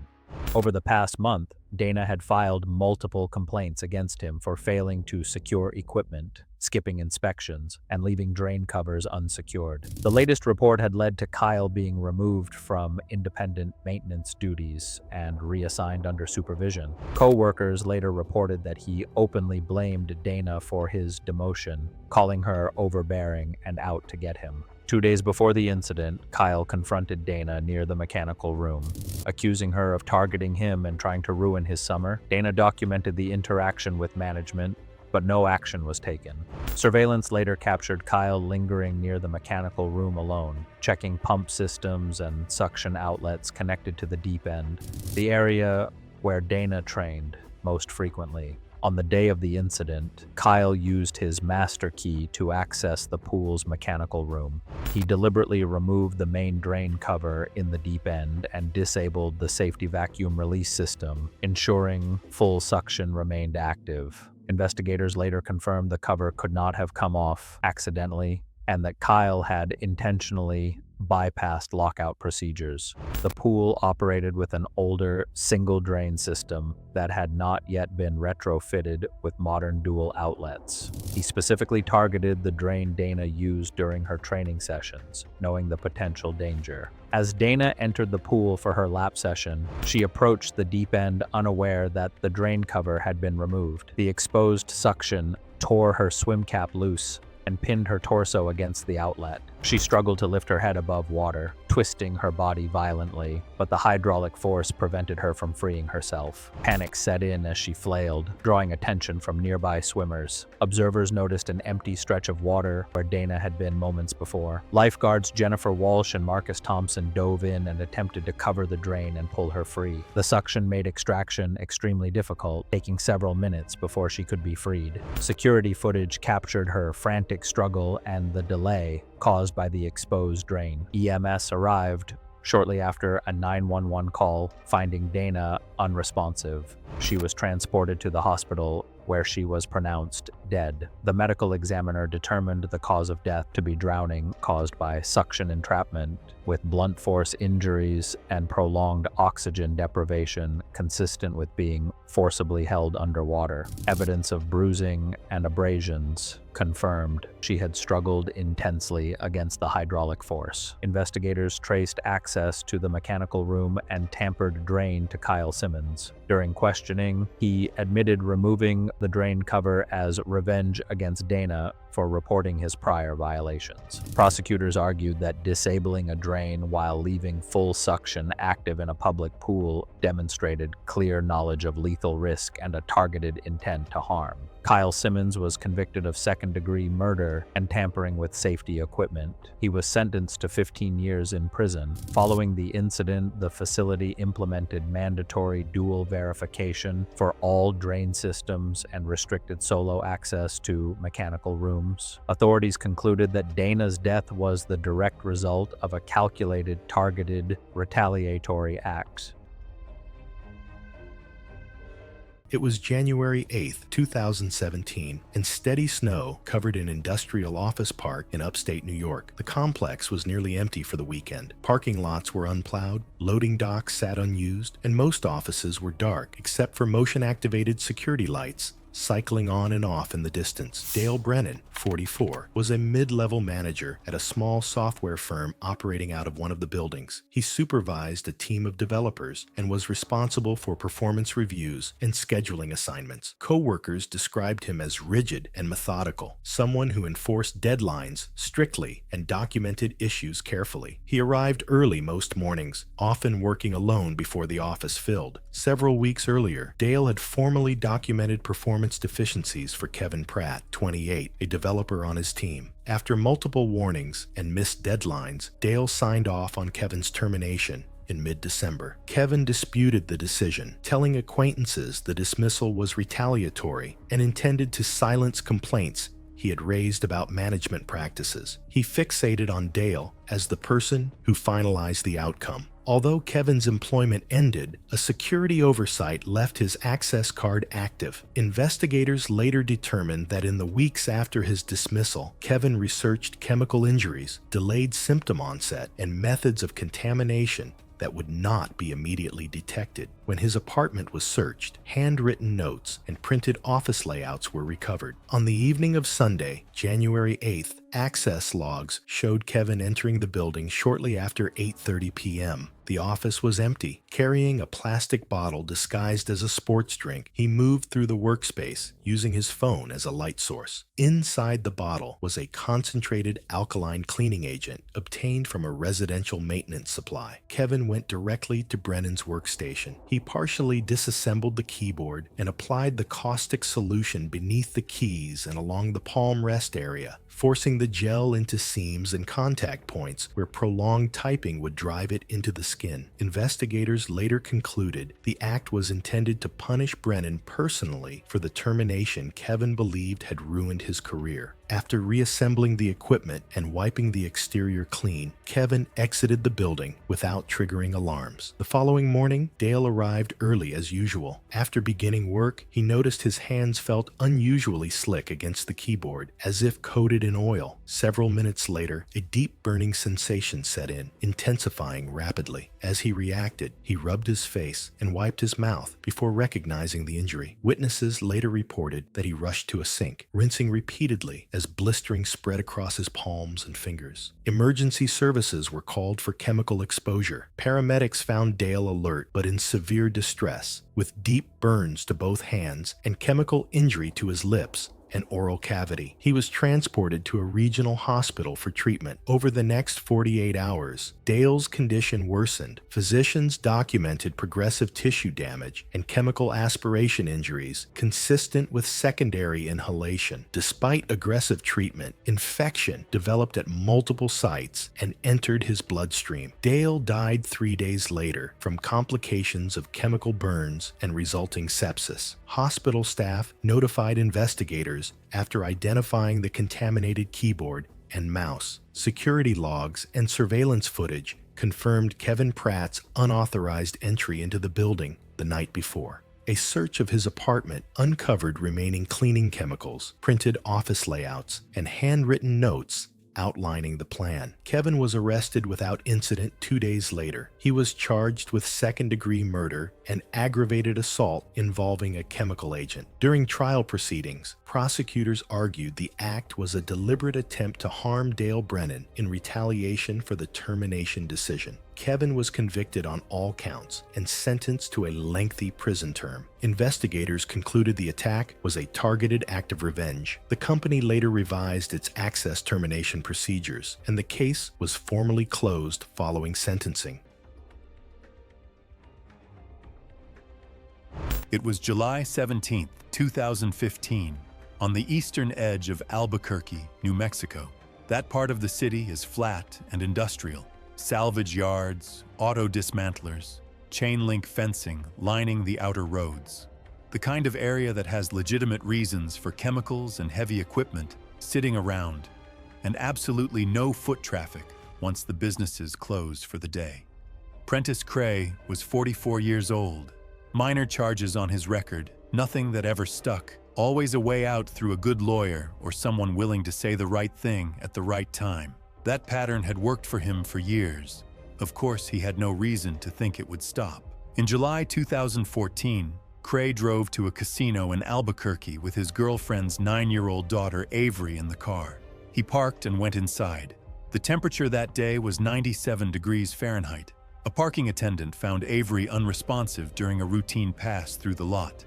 The poor girl did not survive. Heat stroke in a sealed vehicle at that temperature can become fatal in under an hour, and Cray had been inside for 3 times that long, at the tables, while Avery was dying in the car. He was charged, and the case went through the full process, and his attorney argued negligence over criminal intent, and it worked. Suspended sentence, probation, no incarceration. Avery's mother lost custody of her other child during the legal fallout that followed. Cray walked out and resumed his life while the whole family came apart.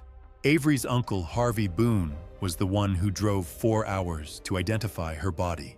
He went to every court date. He watched the sentence come down and watched his sister lose everything in the months after.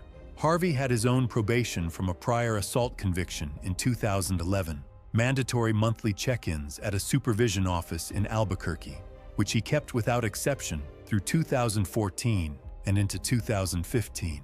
On a Tuesday afternoon in July 2015, both Harvey and Cray were at the same supervision office for their respective check-in appointments. Assigned there independently, no connection between their cases. Harvey recognized Cray from the courtroom. Cray had no idea who Harvey was. They checked in and left. That was the last time Prentice Cray was seen alive. His car was found that evening at a salvage yard roughly 3 miles from the supervision office. The yard closed at 5 p.m. and was unstaffed after hours. A section of chain link at the perimeter had been pulled loose at the base. Not cut, just worked open, the kind of gap that takes familiarity with the fence to find. Cray was in the rear section of the yard between 2 stripped vehicle hulks. The industrial solvent container nearby had been wiped clean.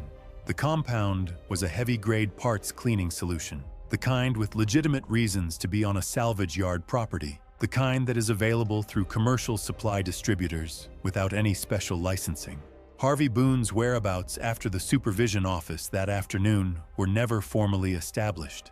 A passing driver noticed the yard's rear gate sitting open and contacted emergency services. Cray had been dead for an estimated 2 hours by the time responders arrived. The medical examiner confirmed traumatic shock as the cause of death. Both hands had been submerged and held in the solvent long enough to cause catastrophic chemical burns and deep tissue destruction across the wrists and forearms. The pain response alone would have been enough to send the body into irreversible shock, well before the tissue destruction was complete. Harvey was interviewed as part of a canvass of individuals connected to Cray through the court case. What moved the case forward was the fence. Worked open deliberately, not cut, in a way that suggested prior familiarity with the yard. Records confirmed Harvey had done salvage work in that part of the city years earlier. A fiber match from the gap in the fence was consistent with clothing he had been wearing that day, and a search of his residence turned up work gloves with trace amounts of the same solvent compound. The gloves had been wiped, but not thoroughly enough. He was arrested, convicted at trial, and sentenced to 22 years. It was June 3rd, 2015, in Scottsdale, Arizona. Evening had cooled the desert, leaving the McCormick Ranch neighborhood quiet except for sprinklers and the occasional car. A contractor pulled into a large stucco home, carrying an invoice folder. Harlan Price had built his wealth flipping commercial properties during the Phoenix real estate boom. At 58, he lived alone in a large house, with only a part-time housekeeper for company. Over time, he had built a reputation among contractors for verbal abuse, withheld payments, and threats over minor disagreements. From everything documented later, it seems like most people just chose to walk away rather than deal with him. Dario Fuentes, 41, had been hired to retile a master bathroom and install a kitchen backsplash. The work had been completed within industry standards, but Harlan claimed one grout line was uneven and refused to release the second payment. When Dario pushed back, a contractor's lien was filed. Instead of resolving it, Harlan escalated, sending messages that threatened Dario's license and future work. I think this is where things start to shift. It stops being just about money and starts becoming personal. Over the next 2 weeks, Dario made repeated attempts to settle the issue. Each time, the response was the same: dismissal, insults, or no reply at all. The unpaid balance began affecting his finances, and the threats started to carry weight. From the outside, it looks like pressure building in a pretty predictable way. By the time he drove to the house that evening, the purpose had changed.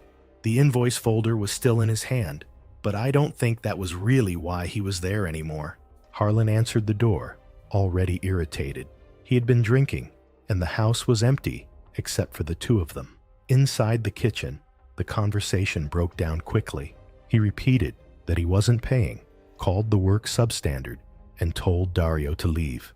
This time, Dario didn't interrupt. He stood there longer than before, listening. The exchange stretched out just enough to feel different, not like a negotiation, but like something being decided in real time. When Harlan turned slightly away, mid-sentence, dismissing him, Dario stepped forward and threw a single, controlled punch to the side of his head. That moment is the clearest indicator of intent to me. There wasn't an immediate threat forcing a reaction. It came after a pause. That makes it feel less like self-defense and more like a decision he had already moved toward before throwing it. The punch landed cleanly, immediately disorienting Harlan. With his balance already affected by alcohol, he fell backward, striking the edge of the granite kitchen island before collapsing onto the tile floor. It's one of those situations where everything happens fast, but when you break it down, the lead-up wasn't fast at all. Harlan lay motionless, a deep cut visible at the back of his head.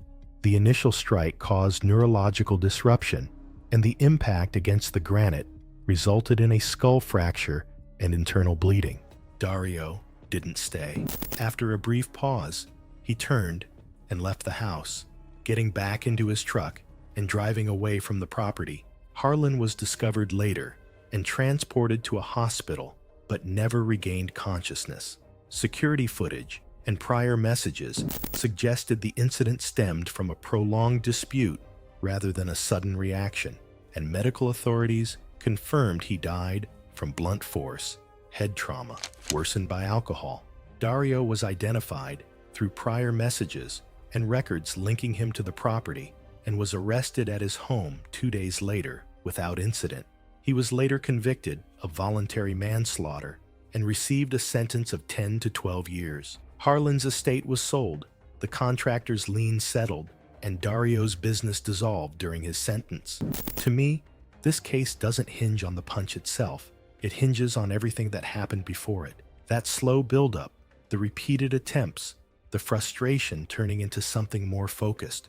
By the time that moment came, it didn't feel reactive anymore. It felt like a line had already been crossed internally before anything physical even happened.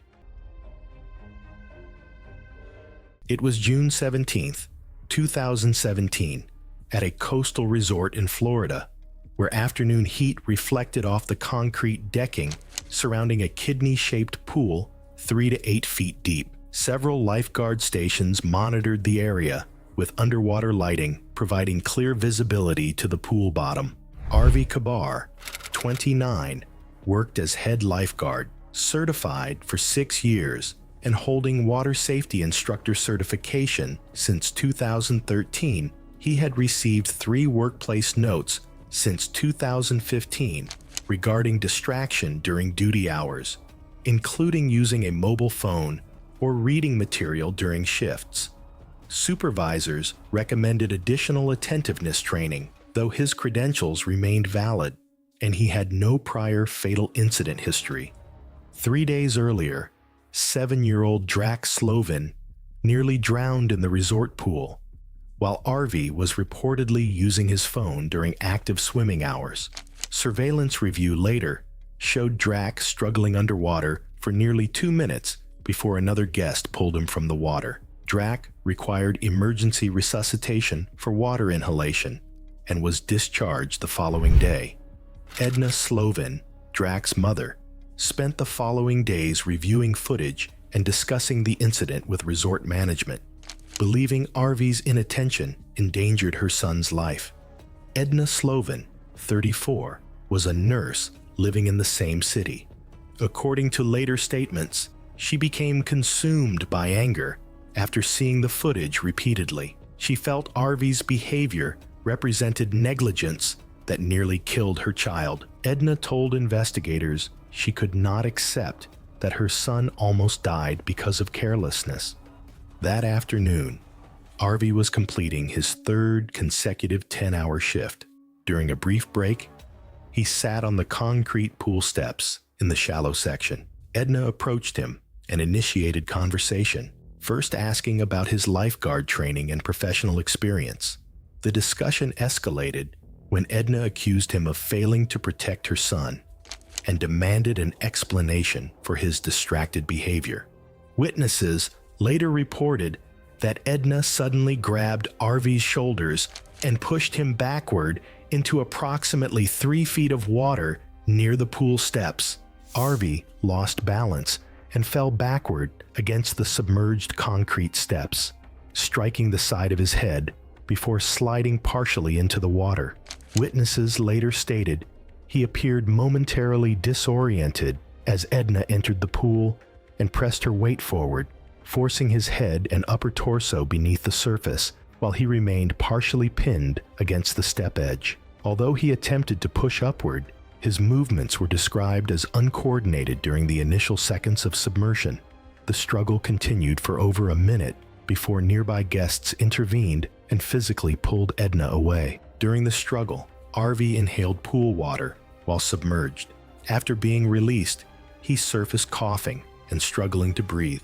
Investigators later determined that water aspiration and oxygen deprivation during the forced submersion led to acute respiratory failure. Medical findings indicated that hypoxia rapidly compromised cardiac function, contributing to his collapse on the pool deck. Arvy collapsed on the pool deck in acute respiratory distress. Resort staff called emergency services at 3:17 p.m. and paramedics arrived 11 minutes later. Despite airway support and resuscitation efforts, he was pronounced dead at 4:02 p.m. The medical examiner concluded that death resulted from drowning due to forced submersion, with water aspiration leading to hypoxic cardiac arrest. Examination found bruising across the chest and shoulders, consistent with physical restraint during the incident. There was no evidence of toxic substance involvement. Edna Slovin was arrested and later pleaded guilty to manslaughter, receiving an 8-year prison sentence. During legal proceedings, she stated her action was motivated by anger over what she believed was preventable harm to her child. Resort management implemented new safety protocols requiring multiple lifeguards during operational hours and installed enhanced monitoring cameras for real-time supervision. The pool facility was closed for 13 months while staff underwent retraining and infrastructure upgrades.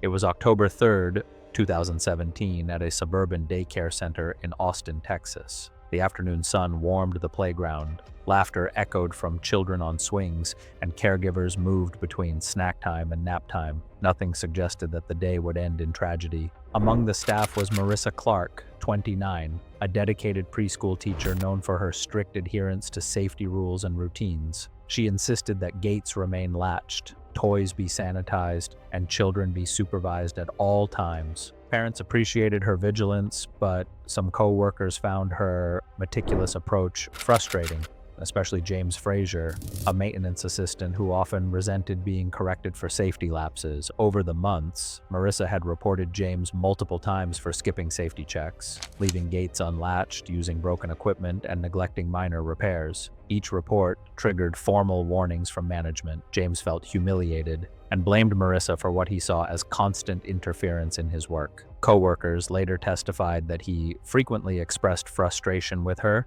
and resentment toward her oversight. On the afternoon of September 14th, Marissa moved between classrooms and the playground, checking on activities and supervising the children. James, aware of her habits and the times she usually visited the sandbox, went to the storage shed earlier that day.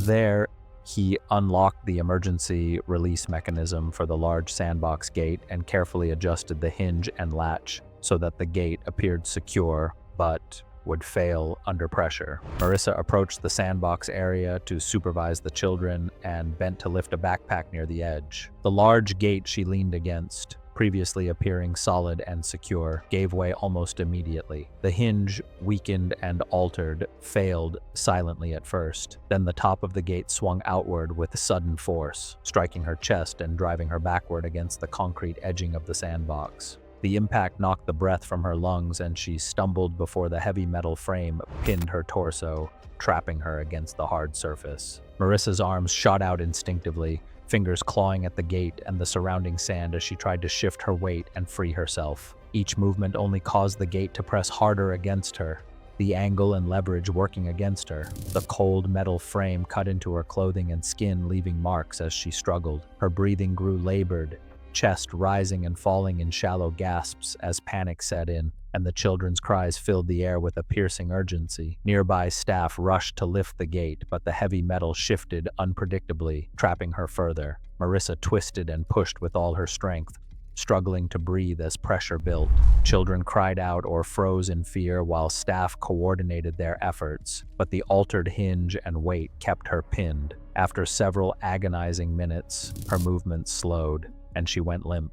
The playground descended into chaos as caregivers comforted the children and called emergency services. The medical examiner later determined that Marissa Clark died from compressive asphyxia and blunt force chest trauma caused by prolonged pinning against the concrete edge. Investigators traced the tampering to James Frazier, who admitted adjusting the gate after repeated complaints. Prosecutors determined the act was intentional, targeted, and carried a clear awareness of potential lethality. James was convicted of second-degree murder and sentenced to 20 years in prison. The daycare center reinforced all gates, implemented dual verification for maintenance, and restricted solo access to storage areas. Marissa Clark's death was officially documented as a deliberate act of revenge.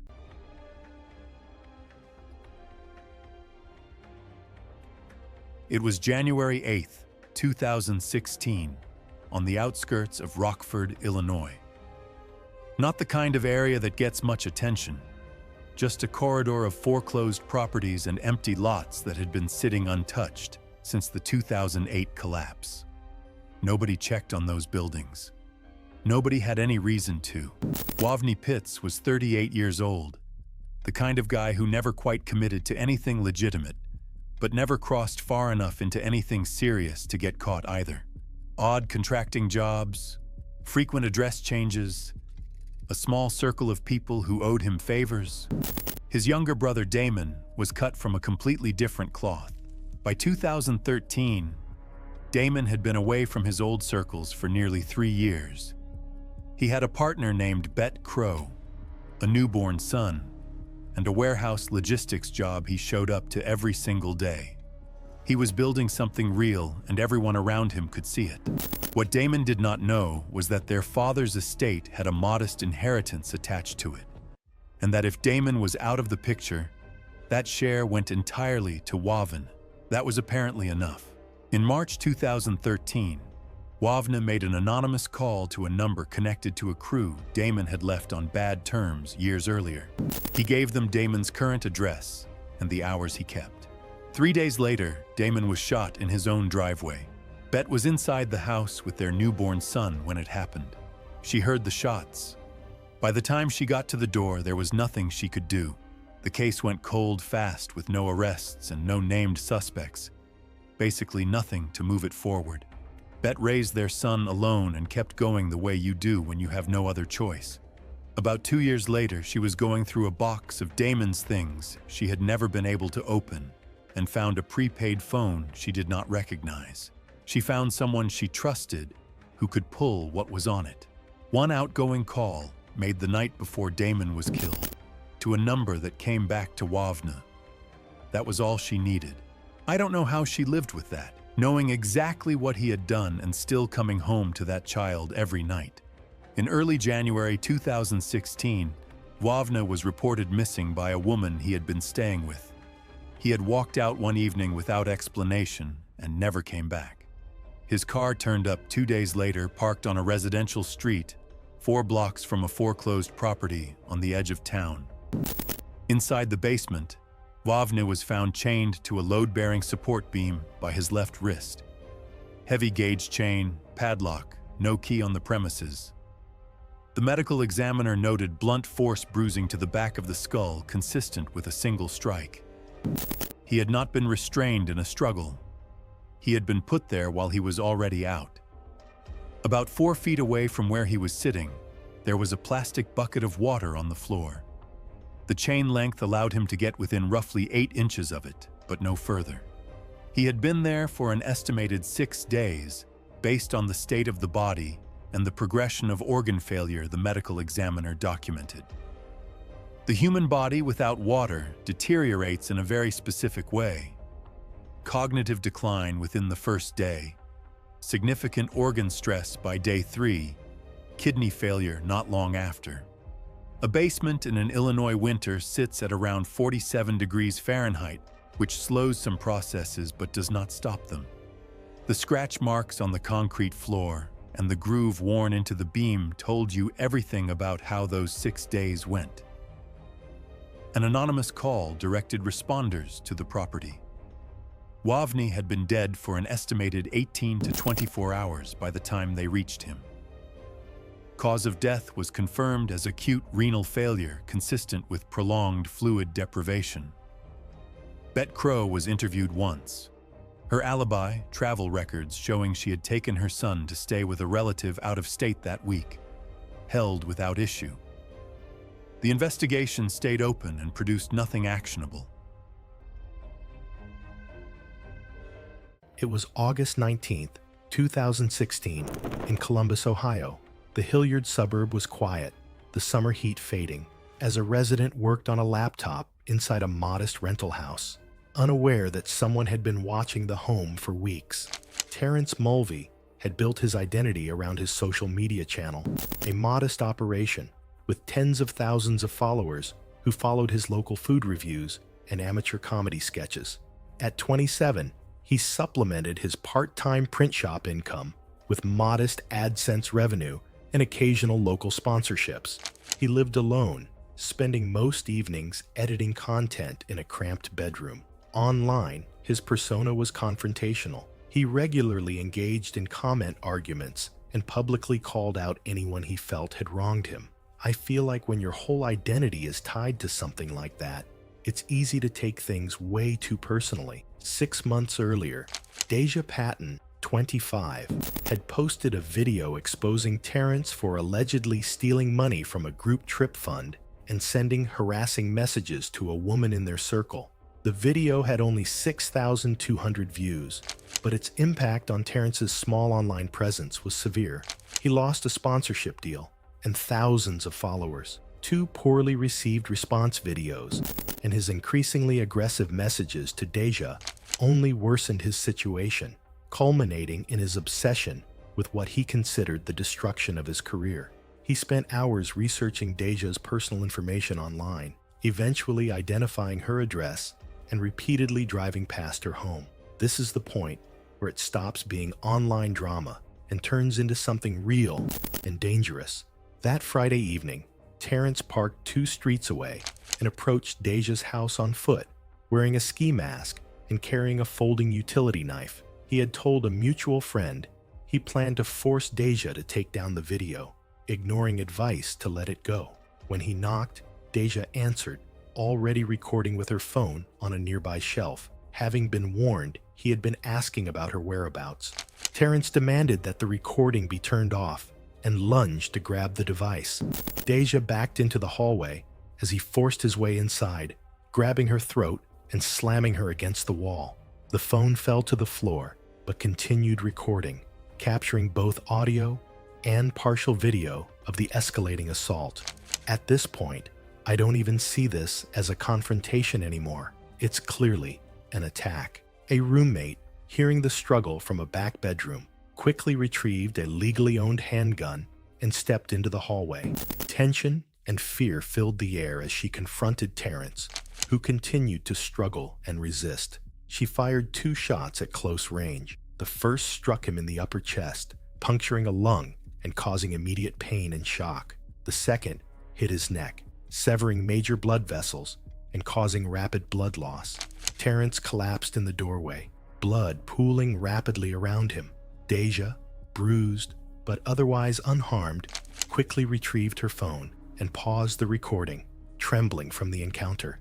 The roommate called emergency services immediately. Paramedics arrived within minutes, but Terrence had already lost consciousness from severe blood loss and went into cardiac arrest during transport. He was pronounced dead at a local hospital shortly after arrival. The footage from the phone provided a chilling, unbroken record of the entire event. Having that kind of footage changes everything. There's no guessing. It's all there. It captured Terrence's forced entry, the physical struggle, and the precise moments the shots were fired. The visual and audio evidence left no ambiguity about the assault, the self-defense response, and the sequence of events leading to his death. The recording was retained as evidence and was never released publicly. Medical authorities determined Terrence died from the gunshot to his neck, which caused catastrophic hemorrhaging by severing major blood vessels. The chest wound alone might have been survivable, but the neck injury resulted in rapid and severe blood loss. Bruising on Deja's throat confirmed she had been actively strangled during the encounter. Prosecutors declined to file charges against the roommate, citing Ohio's Castle Doctrine and clear evidence of self-defense.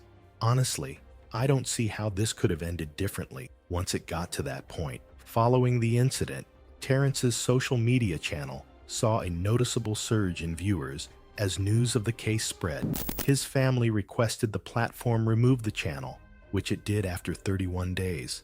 Deja moved out of the house within a week and eventually deleted her own channel 8 months later, never speaking publicly about the events. It was July 23, 2014, in Pueblo, Colorado, where evening heat rose from worn asphalt as storefronts along a highway corridor prepared to close for the night. Harold Buckley, 58, owned and operated a convenience store he inherited from family land and had managed it for more than 20 years. Local residents had filed multiple complaints since 2010 describing discriminatory treatment toward young black male customers, though no criminal charges were filed. Harold kept a wooden defensive baton behind the counter and frequently contacted police to report suspected theft. Earlier that evening, 3 young men entered the store. Zaine Peralta, 21, had experienced a previous confrontation with Harold during an earlier visit.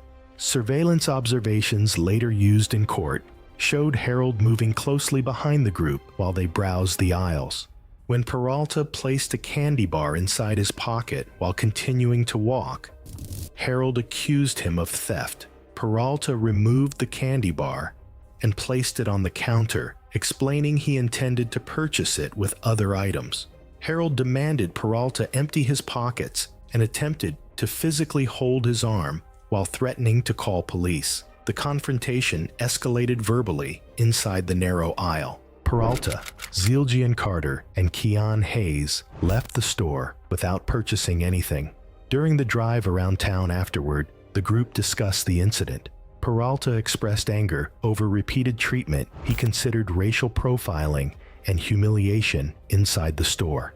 Prosecutors later argued the return to the store was an act of retaliation following the earlier confrontation. A few minutes later, the Ford pickup returned to the lot as Harold secured the front door for closing. Peralta approached him near the entrance and resumed the earlier dispute, referencing the accusation inside the store. The exchange lasted less than a minute before Harold pushed him backward near the concrete walkway bordering the storefront. Peralta stepped away and moved toward the idling pickup, positioned several yards from the doorway. Surveillance later reviewed in court showed Carter shifting the truck into drive while Peralta cleared the vehicle's path. The pickup rolled forward at low speed, then increased acceleration across the short stretch of pavement toward Harold, who remained near the entrance. The The front passenger side of the truck struck Harold along his left torso, rotating his body toward the vehicle. His jacket sleeve became entangled around the passenger side mirror housing. No brake lights were observed as the truck continued moving across the uneven asphalt. Witnesses from a business across the highway later stated the engine sound remained steady as Harold was dragged behind the moving vehicle.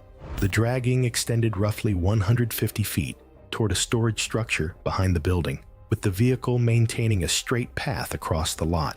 Fabric from the jacket eventually tore free near the rear service area. The truck then accelerated out of the lot, leaving Harold unresponsive on the pavement. Emergency services were called after a witness reported the event. Responders arrived within several minutes and pronounced Harold dead at the scene.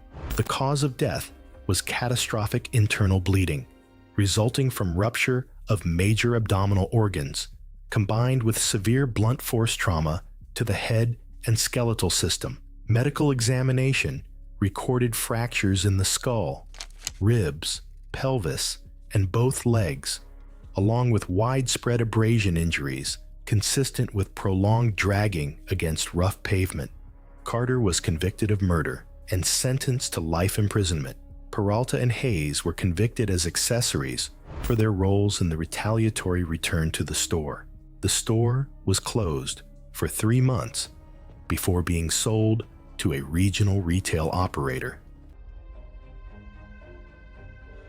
It was August 12th, 2016, inside a regional call center in Decatur, Georgia. The overnight floor was sparsely staffed with rows of cubicles lit by fluorescent panels and only a small customer support team working late hours. The building was sealed from outside heat, and internal security systems restricted access to specific corridors and exits. Regina Collins was 55 and had worked the night cleaning shift at the building for 7 years. She moved methodically through assigned zones each evening, vacuuming aisles, emptying bins, and sanitizing shared spaces after the daytime staff left. Soft-spoken and rule-oriented, Regina was known for reporting safety violations to supervisors, including blocked exits, propped doors, and unsecured equipment. Management documented several of her reports over the years, which led to formal warnings for night staff.